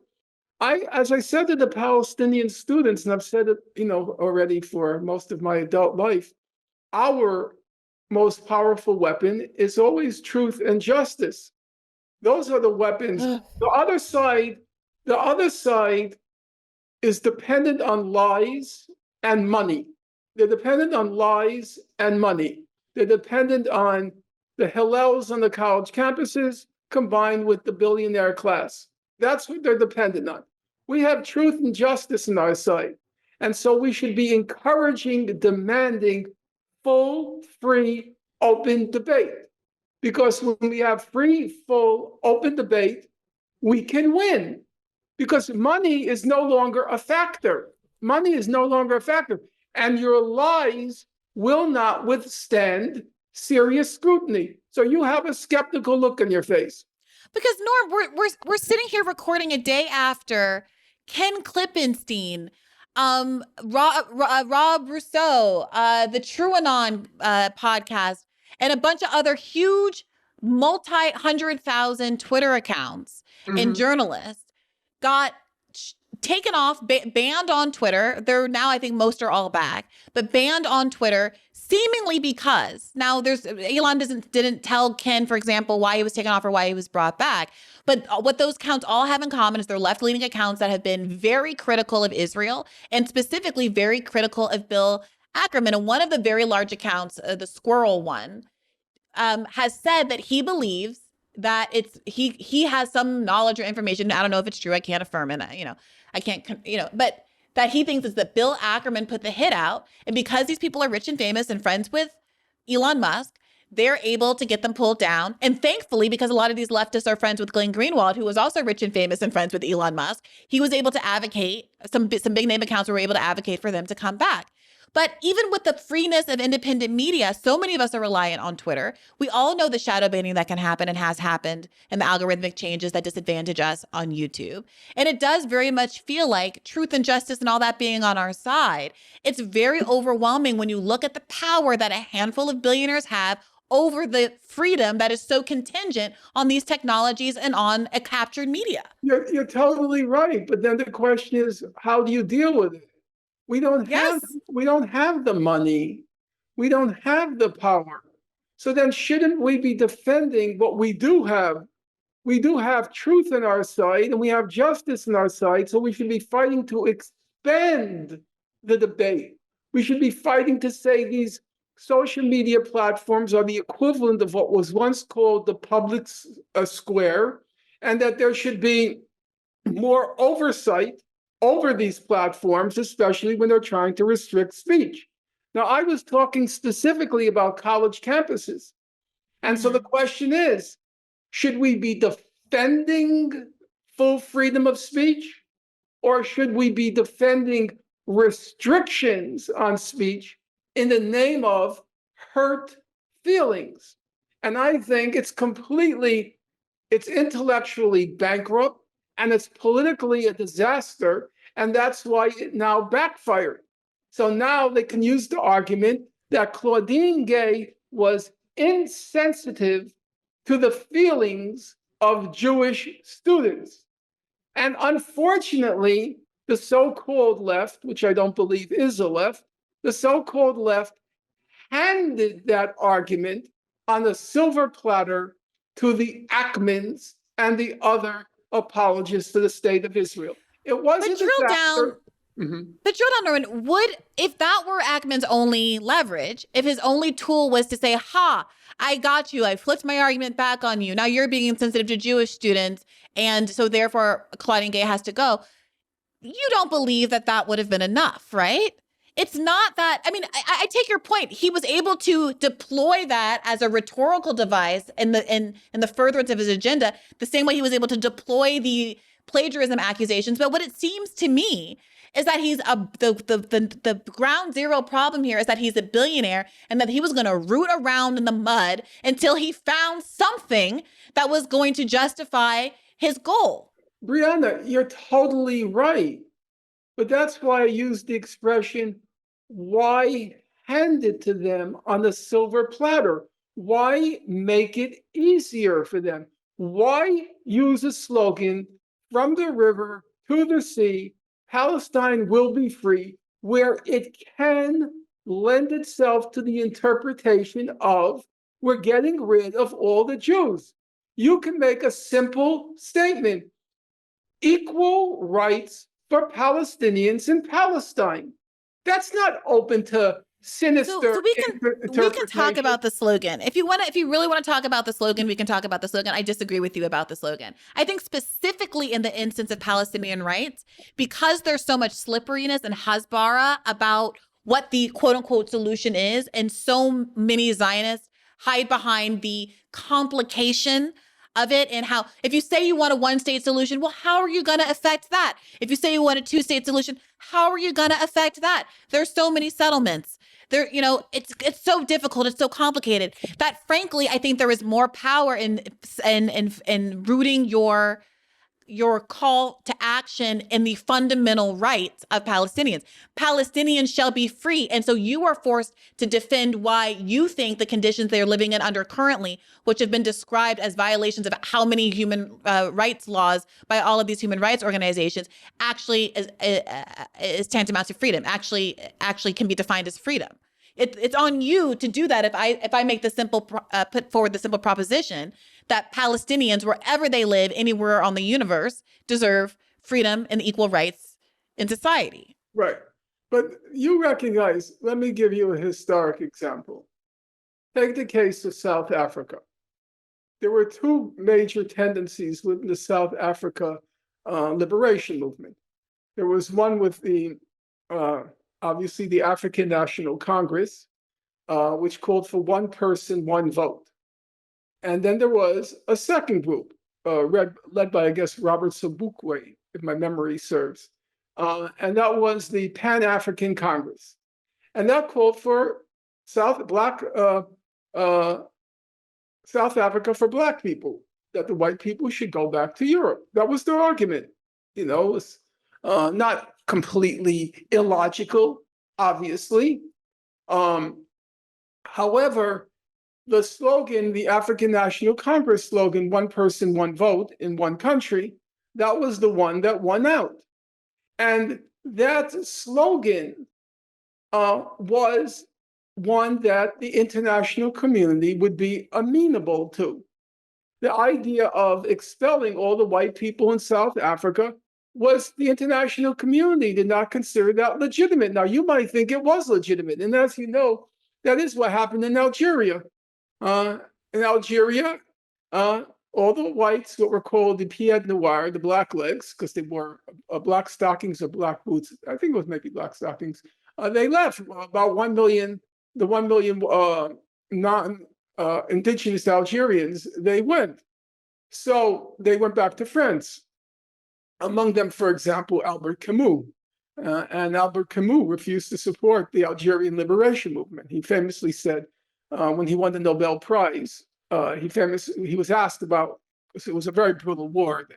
The French killed about at least 1 million Algerians, about 6,000 French were killed. You know, it was a typical colonial war with the typical numbers, the typical disparities, which we see now in Gaza. And Albert Camus, who played the role of, the conscience of France, he was asked, why aren't you denouncing what the French are doing in Algeria? And he famously replied, I love justice, but I love my mother more, because his mother still lived in Algeria. So I love justice, but I love my mother more. And so these slogans and their precision, they have real repercussions. And so I believe Camus being a short-sighted schmuck does not the point make. I'm sorry, you cannot. I think that actually proves my point. You cannot base a movement, especially a movement that has generated organically slogans that have captured the hearts and minds of millions, including over 66% of Americans who already agree with the call for a ceasefire. We're sitting here criticizing a winning movement for not having a slogan that's sufficiently inclusive. I wouldn't call it. I wouldn't call it. The question is not. When the whole issue. I can't discuss it now because it would take us too long.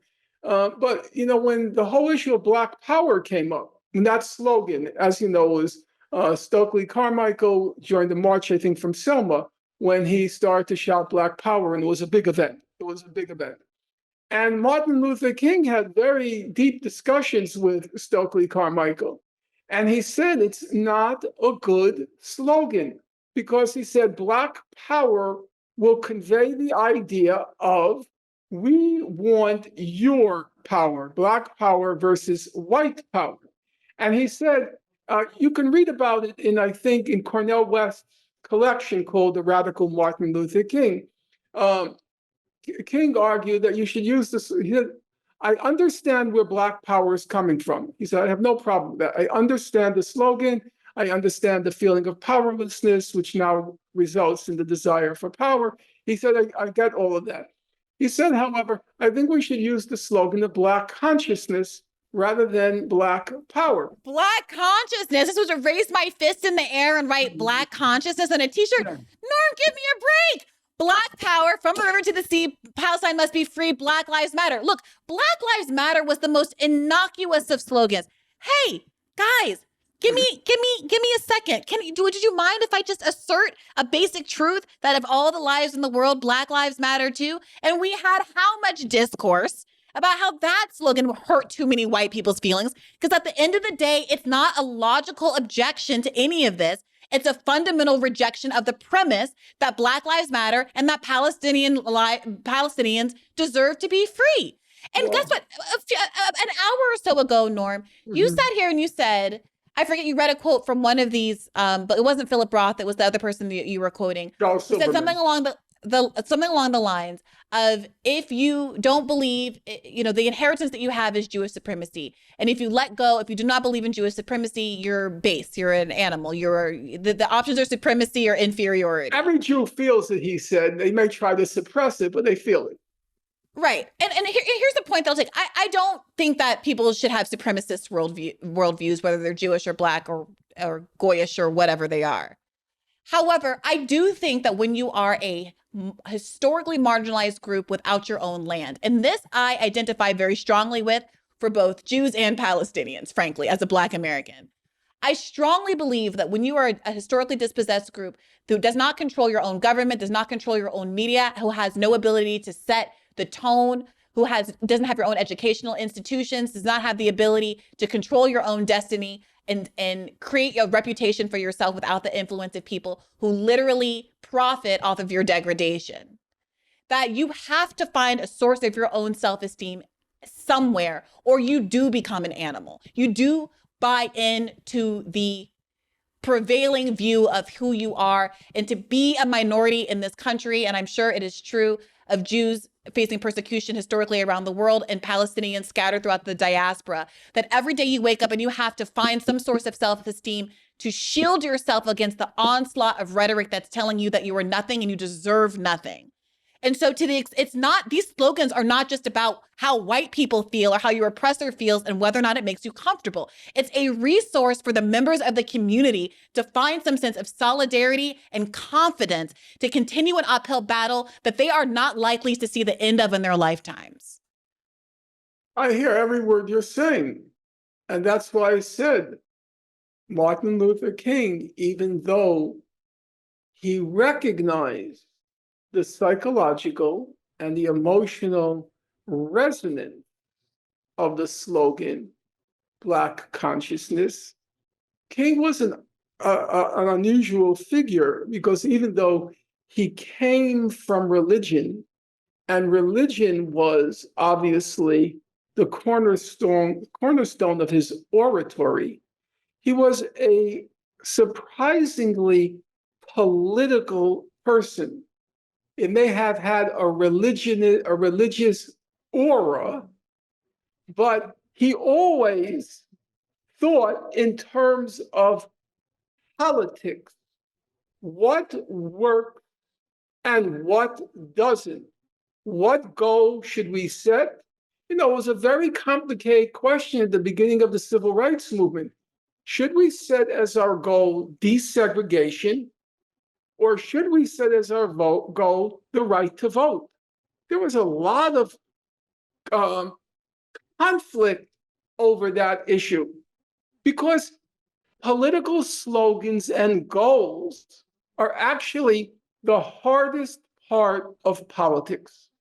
Determining what is going to be your goal and what is going to be your objective at a particular moment. Very complicated question. And so King was thinking strictly in political goals and objectives when he had this disagreement with Stokely Carmichael, and obviously with others at that particular point. So my answer to you, you may not consider it an adequate answer, and people are allowed to agree to disagree. My answer to you is, there's a difference between a psychological and emotional, completely legitimate, as you say, completely legitimate, psychological and emotional response versus a political response. I happen to be a very political person. I'm not saying that's good or bad. Other people have, the emotional and the psychological dimensions. I do not. I want to see what works, because the most important thing to convey to a mass movement is we can achieve things if we organize, mobilize our numbers. We can wrest concessions from the ruling class. We can. But that means figuring out that right slogan, which, as Mao Zedong famously said, unites the many to defeat the few. Unite the many to defeat the few. And that kind of slogan, I'm speaking to you not just from a point of view of political expertise, whatever that means. I see it with my friends. I have a friend, I'll even name her, Carolyn Fialkov. And we got to talking about the from the river to the sea. And she said her friend Mimi doesn't like that slogan. And then Carolyn, who's an absolutely decent person, she was a real trooper during the wars in Central America. She said to me, I don't really like that slogan because what does it mean about Jews? What are you saying when you say Palestine will be free? Does that mean Israel has to go? Does that mean Jews have to go? And to me, I'm not using her as a touchstone. I'm making a point. If you can't win Carolyn, you can't win anybody. And I disagree. Our goal I is disagree. I think you'll tank your movement trying to convince a liberal to get on board with a project that because guess what, Norm? Many people who are saying the slogan do think Israel has to go. Israel as a Jewish supremacist state, they believe it has to go. Many people do believe that. And if you're not on board with that project, you don't have to be on board with that project. But that is a worthwhile project for people who believe that a one-state solution is the right solution and that it obviously cannot be a Jewish supremacist state. Okay. Brianna. Yeah. The hour is getting late, but this is an important point. And so even though I don't have half of your energy at this point in my life, I still feel it needs to be talked out. So I will proceed. And of course, you can and should answer me. You say a lot of people believe Israel has to go. Okay, I can see that point. And at some level, I can get that point. And I think there are aspects of Israeli society which are positively revolting and have become, I think, part of its internal character, which is very hard to extirpate. I will agree with that. But when you say from the river to the sea, Palestine will be free, it certainly is open to the interpretation that not only Israel has to go, but Jews have to go. That is an interpretation. Now, you could say, like it's like the Pan-African Congress in South Africa, well, actually, I do believe that. You could say Israel is a case of settler colonialism, and the settlers have to go back. Well, you might believe that.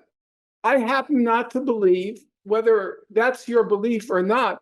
I don't believe that slogan and that belief has a snowball's chance in hell of gathering large public support.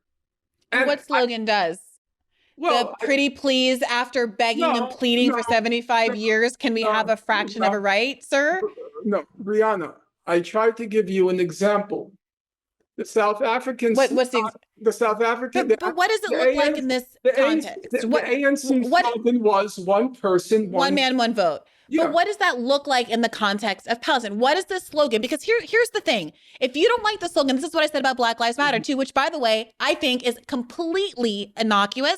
But some people had the interpretation that if I said Black Lives Matter, that means white lives don't matter. That's correct. If I say I like water, that must mean I hate Coca-Cola, because that's the world we live in, where bad faith actors are always going to project a bad faith application, a bad faith interpretation onto anything that you say.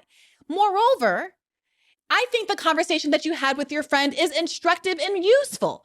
I think it's useful to be having a conversation with someone about what it means for Palestinians to be free and whether it is possible for Palestinians to be free as long as there persists a Jewish supremacist state in the region. That is exactly the conversation that we should be having. Right. Brianna, I totally get that. But I hate to say but, because that's in a way saying I totally agree with you and then I don't agree with you.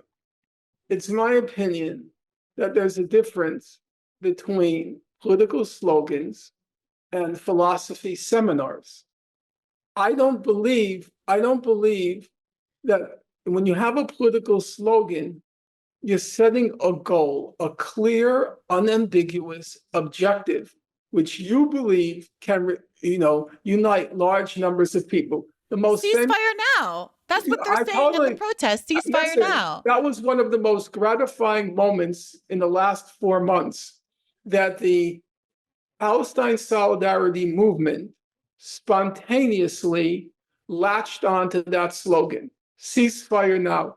As I said, slogans are a complicated affair. And I was very glad, I was very happy when by serendipity, they latched on, by serendipity and spontaneously, they latched. Well, I don't know that it was serendipitous or spontaneous. Because when we had Jewish Voice for Peace on, they talked about having internal discussions about what at least their organization's demands were going to be. And I think they're a part of that process. That was an excellent slogan. That was an example, the classic slogan of the radical movement. Well, some of them. One was the 8-hour day. That's how the whole workers' movement began in the United States and elsewhere, the 8-hour day. Then in the Bolshevik Revolution, the famous slogan, whether you're a Bolshevik or not, everybody agrees on the value of the slogan. It was bread, peace, and land. Bread for the starving workers, land for the land-hungry peasants, and peace for the soldiers who were dying in World War I. Very clear. Every single Russian understood it. Bread, peace, land. And as I said, I think coming up with the right slogan is a very tough thing. And I think in politics, I was recently rereading, and you will not, this will date me and you'll already think of me as, beyond the grave. I was recently reading Leon Trotsky on the Spanish Revolution in the 1930s. And many of Trotsky's followers were new to politics because Trotsky was an outsider. No, I'm not going to go into it for your visitors. In any case, do you know what almost the entire book consisted of? His writings in the Spanish Civil War, trying to explain to his followers why this slogan is better than that slogan, why this slogan is better than that slogan. Because slogans, they crystallize a political moment. That's what a slogan does. Where is the masses' consciousness?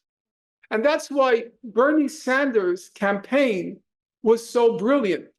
He was an old-time socialist, and he knew that the key to the campaign was the right slogans.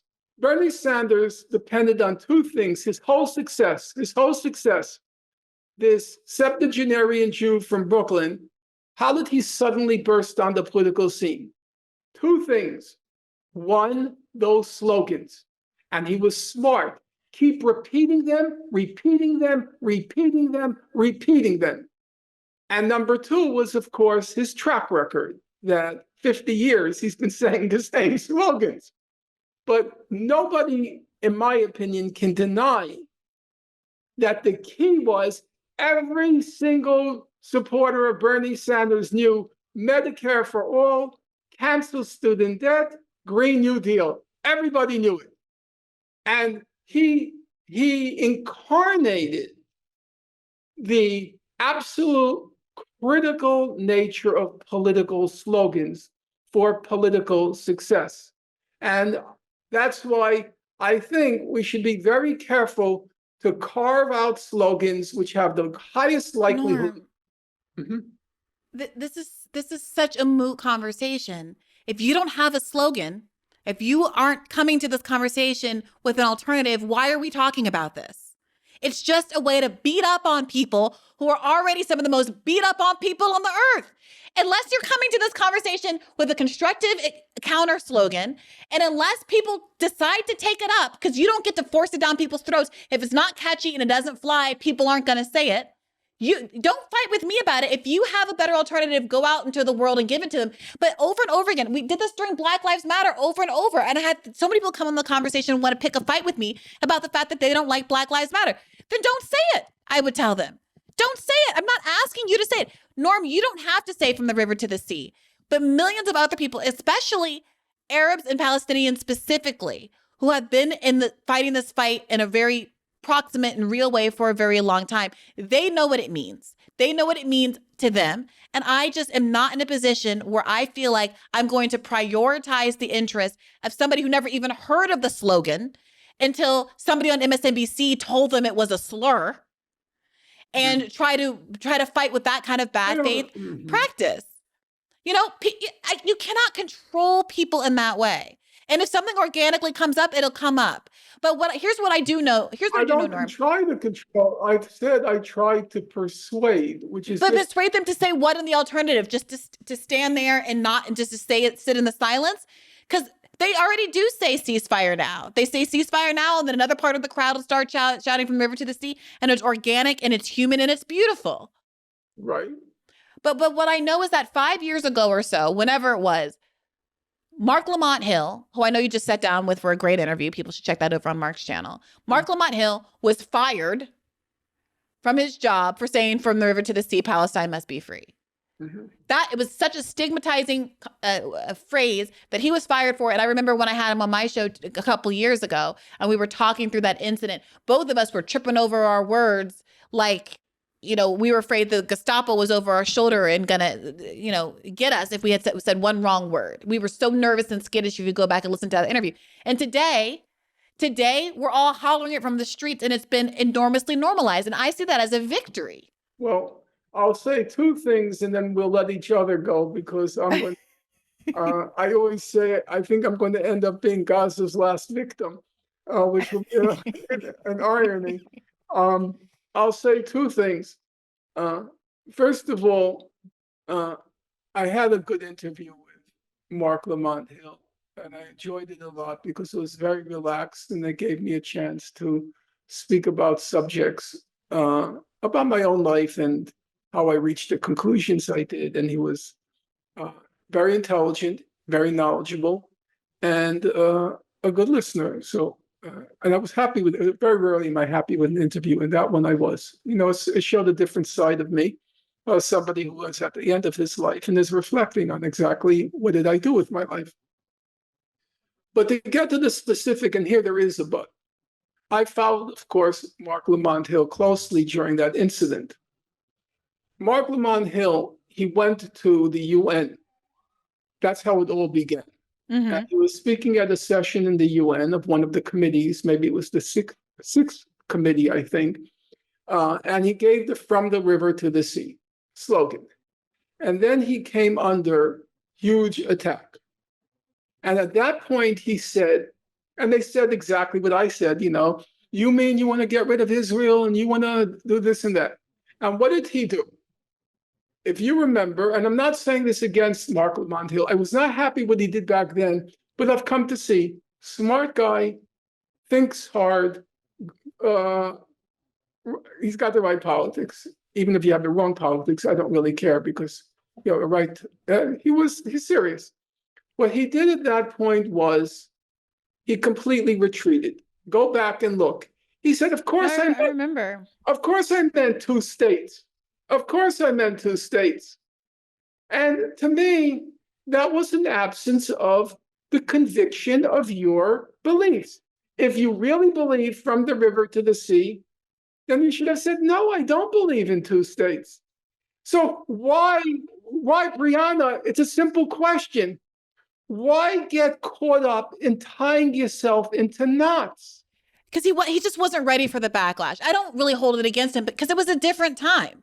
It was a different time. 2 years ago when we were talking about it was a different time. But because some brave people started to crack that door open, including Mark, who having gone through that taught me something about what that slogan meant and people's ability to withstand the backlash from saying it. We have moved the Overton window in the direction of all of us being allowed to say, I sit on rising in a way that I wouldn't have said 6 months ago. From the river to the sea, Palestine must be free. I've watched you.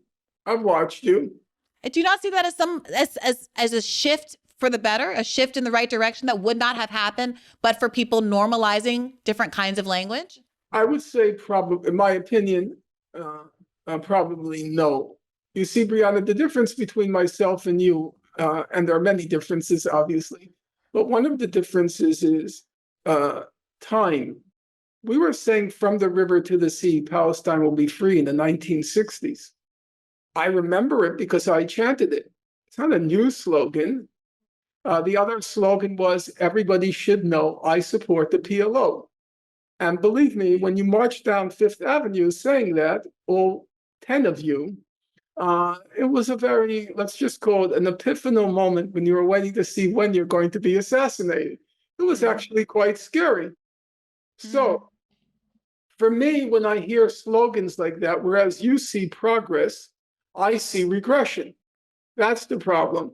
I see we're going back and recycling those old slogans again, and that's not a good thing, in my opinion.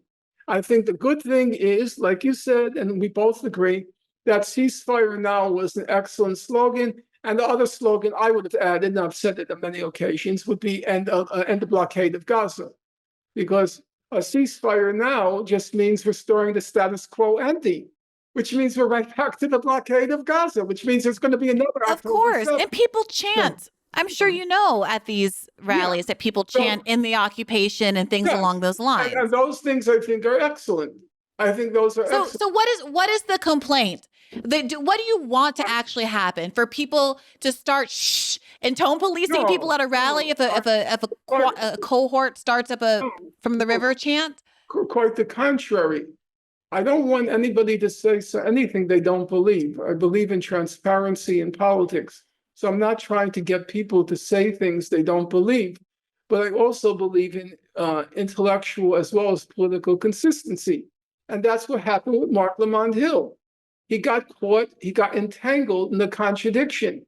He was saying one thing, and the moment he was called on it, he was forced to retreat. I would frame that differently. I think, look, it doesn't mean you don't believe. Like, what are the things that I really admire about even very Orthodox, strict Judaism? And I learned this from a member of my a cappella group who was Orthodox.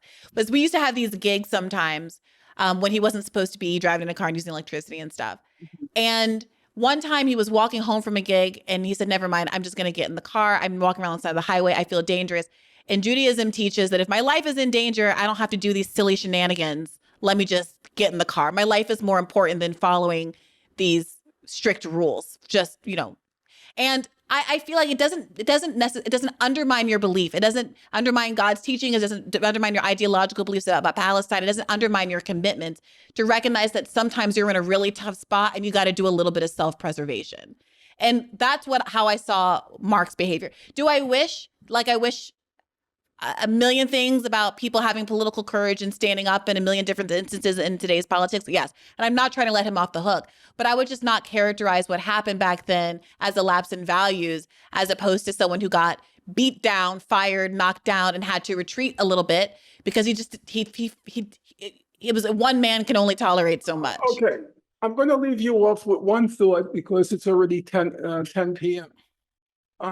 I can get what you're saying, and I was not pleased with what Mark Lamont Hill said. It colored my opinion of him. That opinion has changed. I've done 2 interviews with him. He's obviously an intelligent guy and he's serious. So I'm capable of saying that was an error in judgment on my part. And I'm glad I had the opportunity to meet him now twice since October 7th. And I was glad to be able to revise my judgment of his. Having said that, I'll just give you one example, and then we're going to sign off and hope maybe meet another day, as was famously said by M.A. Cesar, the Caribbean, I think, poet. There's room for everybody at the rendezvous of victory, so there'll be room for both you and me, despite our disagreements, at the rendezvous of victory. When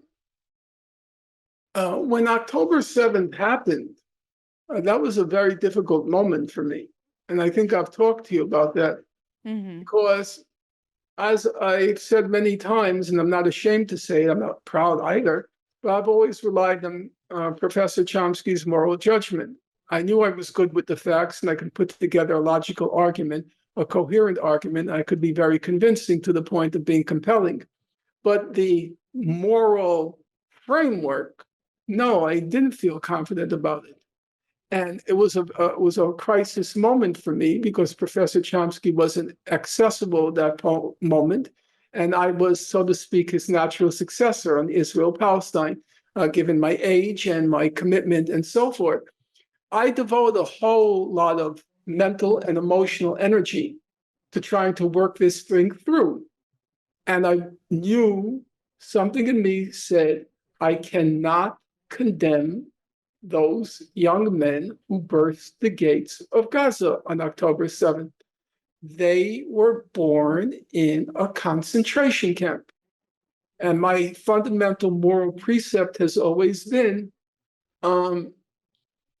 there but for the grace of God go I.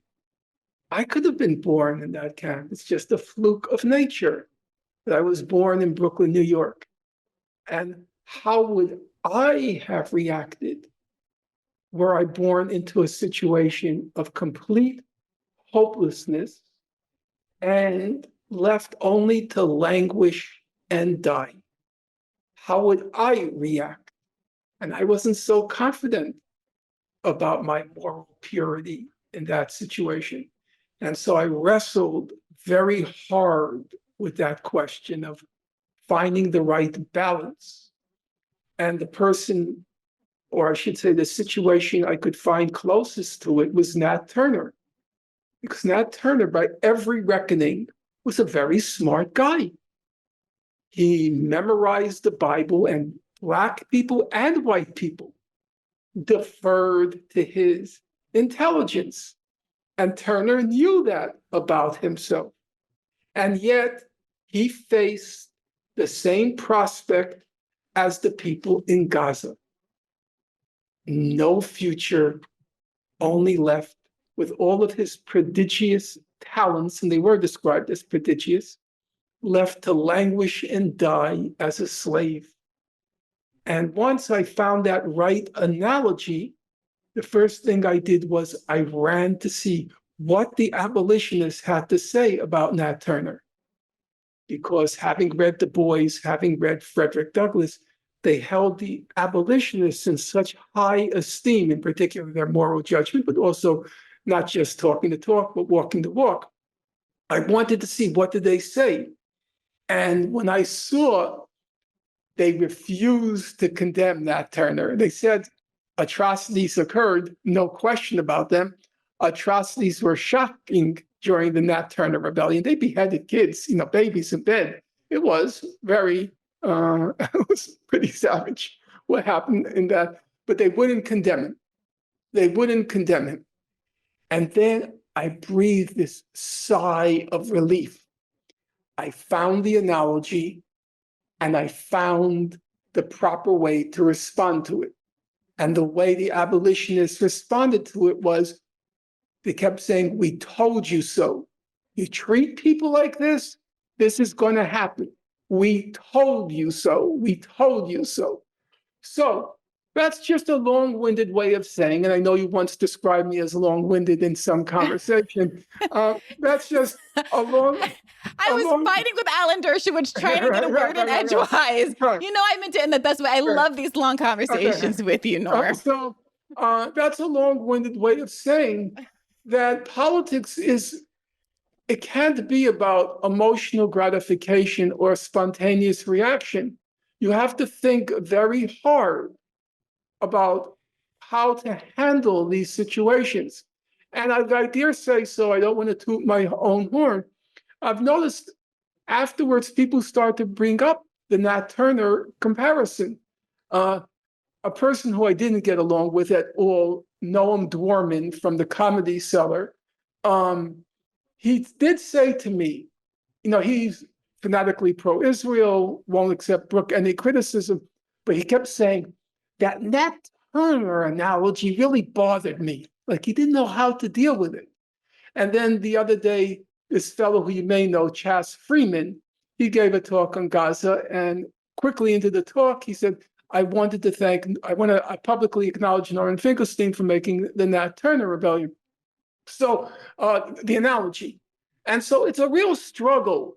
We can't, in politics, leaving aside the emotional and the psychological gratification, in politics, it's a real struggle to carve out that right political slogan. And that's what I try to convey to the young people. And I was surprised just the other night, and I'll leave it at that. Just the other night, you know, this historian Eugene Genovese, the fellow who wrote Roll, Jordan, Roll, which is, well, it's a classic of the literature on the history of slavery. And Genovese, he was kind of what you might call a right-wing Marxist. He was a person of the left, but there were also significant right-wing deviations. And it really struck me when I was reading it. He said, of course, Nat Turner has an honored place in American history. He was a great hero. I thought to myself, isn't that strange? If you go back and look at when Nat Turner actually did, he and his friends, they chopped off the heads of little babies in bed. They took axes and cracked the skulls of white people. They gave out the order of kill all white people. And yet, even Genovese says, of course, he was a hero and occupies an honored place in American history. And so I felt like I found the right analogy. However, it wasn't easy. It wasn't easy. Norm, it's just so interesting that you're evoking the Nat Turner story as an example of why it's so important to pick the best messaging and sloganeering, because Nat Turner, being rather extra in his revolutionary activities and doing baby head chopping that wasn't necessarily necessary to meet his goals, is, I think, an argument for being seen as a hero despite not behaving in a way that is designed to align perfectly with garnering the broadest public support. Totally agree. But that's why I said I felt I could make an analogy between that and the young men who burst the gates of Gaza. Right. And if we can do that, it seems to me very frustrating that we can't just hold space for some people at some rally somewhere saying from river to the sea, Palestine must be free. Okay. But I'll answer that, and I'll answer that. I said I stuck to it. After I said it, I stuck to it. I went on Piers Morgan, and as you know, for the first 3 months, Piers Morgan's first question to everybody was, do you condemn what happened on October 7th? And it became almost a joke. And I stuck to it. And I think, judging by the reaction, my answer was persuasive. Yes. So it's not enough to have the slogan. You have to know the reasoning and the arguments behind the slogan. But we do, Norm. I mean, that's what's so frustrating. It feels very patronizing to tell a bunch of young Arabs at these rallies and old Arabs at these rallies, people who, to your point, have been saying the slogan for 50 years, that somehow they don't know what they mean when they say it. I would say that they know what they mean. And you knew what you meant when you were having that conversation with your friend. I know what I mean when I'm having conversation with my friends. I can back it up. I don't recommend that people say it if they can't take the heat. I don't recommend that Mark 6 years ago, whenever that was, say it if it's going to be backlash that he can't take. But here we are now today, and people have the power to say it and defend themselves, in part because people like Mark did what they did, and thousands and millions of Palestinians have been vocalizing the way that they've been vocalizing all this time. Brianna, I'm going to do something I never do. What's that? I'm not going to repeat myself. Okay. All right. Look, I take your point. At this point, but let me just say this. I bristle only at the idea that you're framing your position as like the practical political position, and me as making an argument about the emotional validity of making these kinds of calls. And I reject that. I'm making a practical political decision. There are perhaps slogans out there that I think might cross the line over to being objectionable or messy or counterintuitive. But when I look at the example of Black Lives Matter, which is the most benign phrase that one can imagine on the earth, and see how people focused on it and made a mountain out of a molehill. When I look at how, and we didn't even get through the end of this, I recommend everyone just listen to my radar from earlier this week. I don't know when this is going to air. Earlier this week to get to the end of all of the Ackerman stuff, because I unpack all of it there. But to see how they tried they tried the Senate hearings. That didn't work. Then they found the plagiarism. And if it hadn't been that, it would have been something else. Bad faith actors, people with an agenda, are going to do and say what they got to do to press their agenda. Yes. And at a certain point, you cannot spend your entire life running away from the criticism of people who are never going to agree with you. If you're in a place where you're talking to good faith people and they find a slogan so pernicious that someone who otherwise would be on your team isn't going to be on your team, fine. But the example that you raised with your friend, either she's down with any of the Zionist project or she isn't. And if she isn't, that's fine. But she was never going to be on the From the River to the Sea, Palestine Must Be Free team anyway. That just is what it is. You're not going to get everybody as a part of this coalition. I don't really agree with that. I think that's fine. The last thing I'll say, I used to be much more conciliatory. When I started working at The Hill, I said, wow, I get to have this audience that's diverse. There's conservatives, right-wingers on here. I get to be calm and poised and try to persuade them. And I got to tell you, after 2 months of being called everything but the child of God in the comment section, constantly my intelligence impugned, constantly being called a monkey, constantly being told that I'm wrong on every argument, even when Robbie says he thinks it's good when planes have holes in the side of them and people can jump out the doors. I'm tired. It is a trap in and of itself. It is a trap to thwart the momentum of movements and to distract people from doing what they should be doing to advance righteous causes. To be stuck on a hamster wheel trying to convince people who are being paid to disagree with you, whose incentive structure is set up to disagree with you. And I don't care anymore. I'm tired of tiptoeing around not saying things that are blatantly racist are racist because some yokel logged into his keyboard somewhere is going to think poorly of it. I have extended so much grace to these people, and the returns on that investment are not worth it to me at this point. And what I see now is a movement of people that are rising up out of nowhere, the first sense of solidarity and cohesiveness that I've seen since the end of the Bernie movement around the issue of over 22,000 people being murdered in Palestine. And that movement, that organic, powerful movement that is moving mountains right now, is saying from the river to the sea. And I don't want to quibble with it. Okay. I think I've stayed my peace. And of course, I'm very enthusiastic by what's happening. And I would say, as you know, I've spoken everywhere now. I've had a platform that I've never had in my life. And the thing that virtually every comment is the same. I literally get 100 emails a day, 100 emails an hour. And my life has been turned totally upside down. I've reached a point where at night I am crying, real tears. Please stop writing me. I can't take it anymore. And every letter is almost identical. You know what the letters say? What do they say? We're so happy that you're calm, you're clear, you know all the facts. You know how to defend our cause. You're logical. You're coherent. And I used to be not very good at the lectern when I was speaking on Palestine. People parody. I was, you might call, semi-hysterical. And I learned that the more you grasp the facts, the more you know the facts, the calmer you become.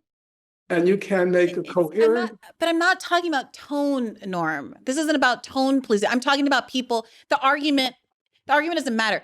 We all know. I have never. When Robbie pointed his finger in my face and told me that he doesn't give a fuck, the Daily Beast wrote him shouting the F word at me up as angry Black woman shouts at Robbie.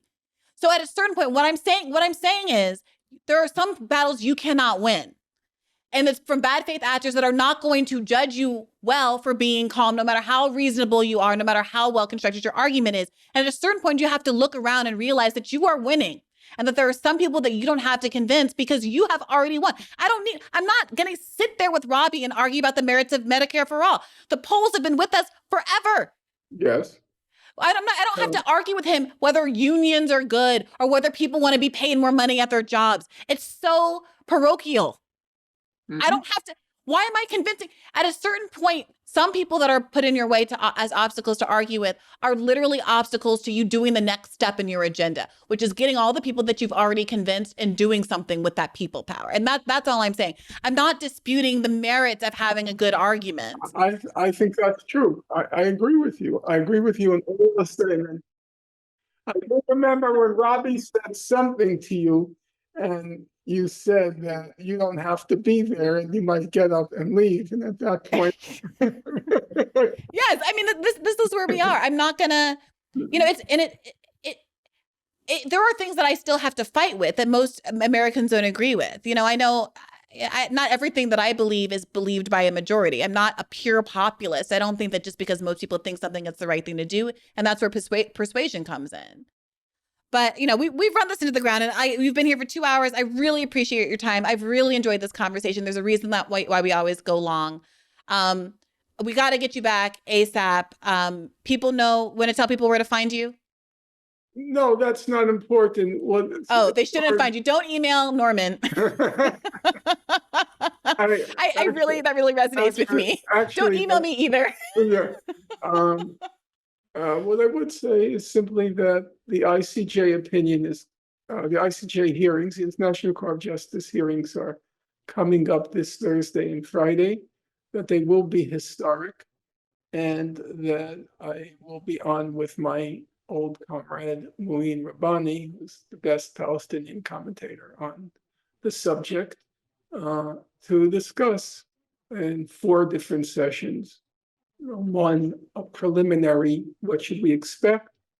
2 and 3, there will be the South African presentation and then the Israeli presentation, and to do a little Monday morning quarterbacking on those 2 sessions, and then a final assessment about how to move forward, what came of this and what didn't. So I hope to, if I can put in a pitch, that we can have a session with Brianna Joy Gray, Crystal Ball, and Katie Halper. All 3 have been absolutely terrific on the subject, not just in covering it, but intelligently covering it with moral seriousness. They are, so to speak, the triumvirate counterpoint to Ben Shapiro, Jordan Peterson, and Bill Maher, who are alpha male imbeciles.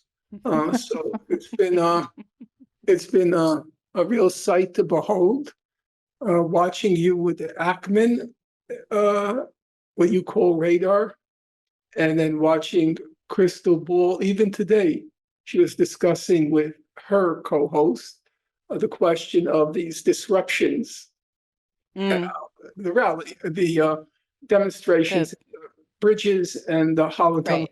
She was absolutely excellent. Absolutely excellent. Really good arguments. And so it would be nice to share the computer screen with you 3, and the baton is being passed. And I feel like worthy successors have revealed themselves since October 7th. And that's really terrific. So really special thing to behold. You are not afraid of being hurled the anti-Semitism charge at you, which, if you know a previous era, the era of Louis Farrakhan, you're not old enough to remember, but Henry Louis Gates made his whole career was made when he did a full-page New York Times op-ed. It was the first time they ever had a full-page op-ed. And the graphic was the print and the Star of David, right? And how did he make his career? By denouncing Black anti-Semitism. That's how he made it. You'll go back and look. Just do New York Times, Henry Louis Gates, Black anti-Semitism. So Blacks were always very, and as you know, the famous Jesse Jackson Jaime remark, which caused, he couldn't shake that. So I see with you, it's a new generation. You'll defend the rights of Palestinians, and you will not recoil at the charge of anti-Semitism. I Neither, also don't plan to call anything Jaime Town or say anything along those lines. So Oh, that what? helps. oh, Jaime Town, right. I don't plan on saying that. So And Crystal Ball, when she was on the same program with RFK, and he kept insinuating that she's, this is anti-Semitic, and she Yep. she didn't retreat thousands apart. Oh, the thing with her and Kyle on Crystal Kyle and Friends. No, that was different. That was Dean Phillips, who also just accused them both of Right. anti-Semitism. And she would not retreat. I just want to make this case, I know I don't look like someone whose community is really suffering too right now. I know I don't look like someone who, needs any help or support or is facing any kind of threat whatsoever. I just look like a white privileged man. I know that. But I would just ask that both of you and people watching have some empathy for a group of people right now around the world who have been suffering for generations, who are scared out of their wits right now for their children too, and who have great empathy for Palestinian people like me. And I just wish progressives can unite around something much more important than which side you're on, which is the side of humanity. And I understand the appalling nature of this whole thing. I would just ask that you understand how the ignorance of how another people are suffering who look like me, that don't look like we need any help, is actually a really big issue.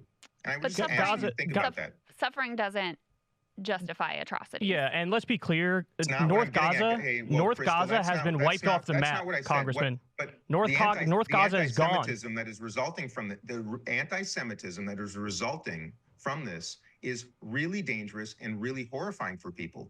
And I can tell you don't totally understand that. I'm not asking to do anything else other than to listen to what I just said and understand that there are a lot of people suffering. And no, it's not the same thing.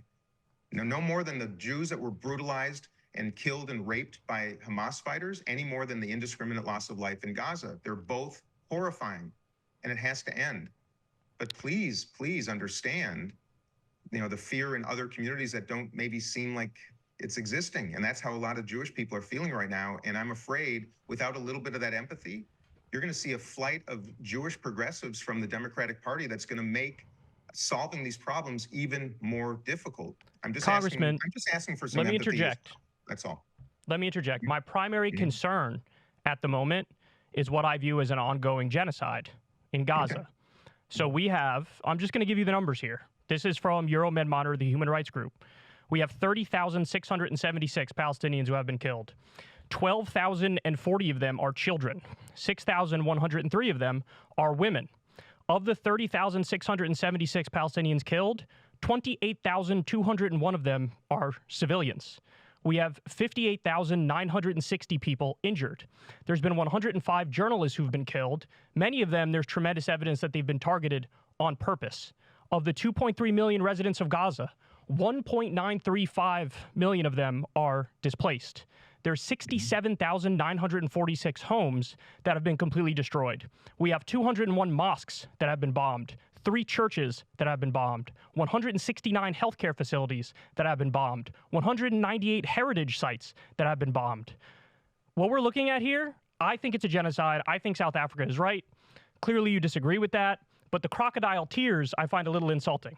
This idea that we should care more about feelings of some people as a whole group of people is getting wiped off the map. North Gaza is gone. It doesn't exist anymore. It's rubble. And Ben Gvir and Smotrich have announced a plan of ethnic cleansing. Why should that not be the main focus and the main concern, especially when it's my money and our weapons that are being used for it? Mm-hmm. Well, I don't know what, Kyle, first of all, accuse me of having crocodile tears. Come on. Come on. Have you not heard me say 1,000 times on this interview so far that I have great empathy and I feel the same way about the loss of innocent human life? And I can't hear, I've not heard you say one thing empathetic. I've not heard you say one thing empathetic towards a country and people that have been persecuted, oppressed, and killed in mass for generations. The only reason my family's an American family, Kyle, is because they escaped pogroms in Europe. Israel is also trying to protect itself. You never talk about it. Because I don't think they're trying to protect themselves. I think they're trying to wipe out Palestinians. That's what the evidence suggests. Well, I think, okay, then look I'm trying to be empathetic. You don't have empathy for the Jewish people, it appears, or for the Israeli state. And I understand That's such a cheap trick. You're basically saying I'm an anti-Semite because I'm critical of what's happening in Gaza. Do you think I'm an anti-Semite, Congressman? I didn't.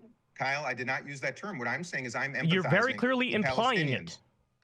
You're saying I have crocodile tears. So that's Right. it's a new era.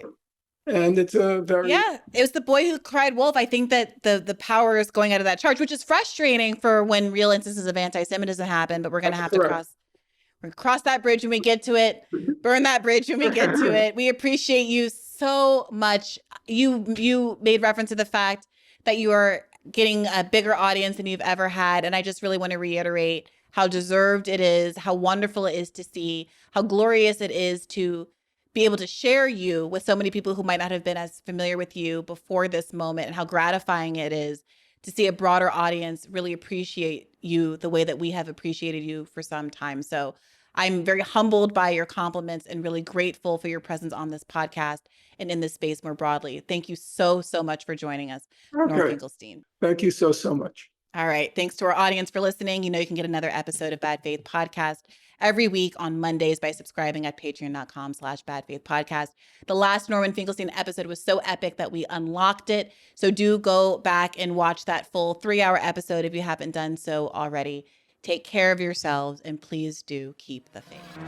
Hey YouTube, thanks for watching. Just a reminder that this is a podcast. You can catch an extra premium episode every Monday for $5 a month at patreon.com/badfaithpodcast. That's patreon.com/badfaithpodcast for $5 a month, an extra episode every week. Additionally, please do consider liking this video, subscribing to this channel. It helps us out. It helps independent media beat the algorithm. We appreciate you, and as always, keep the faith.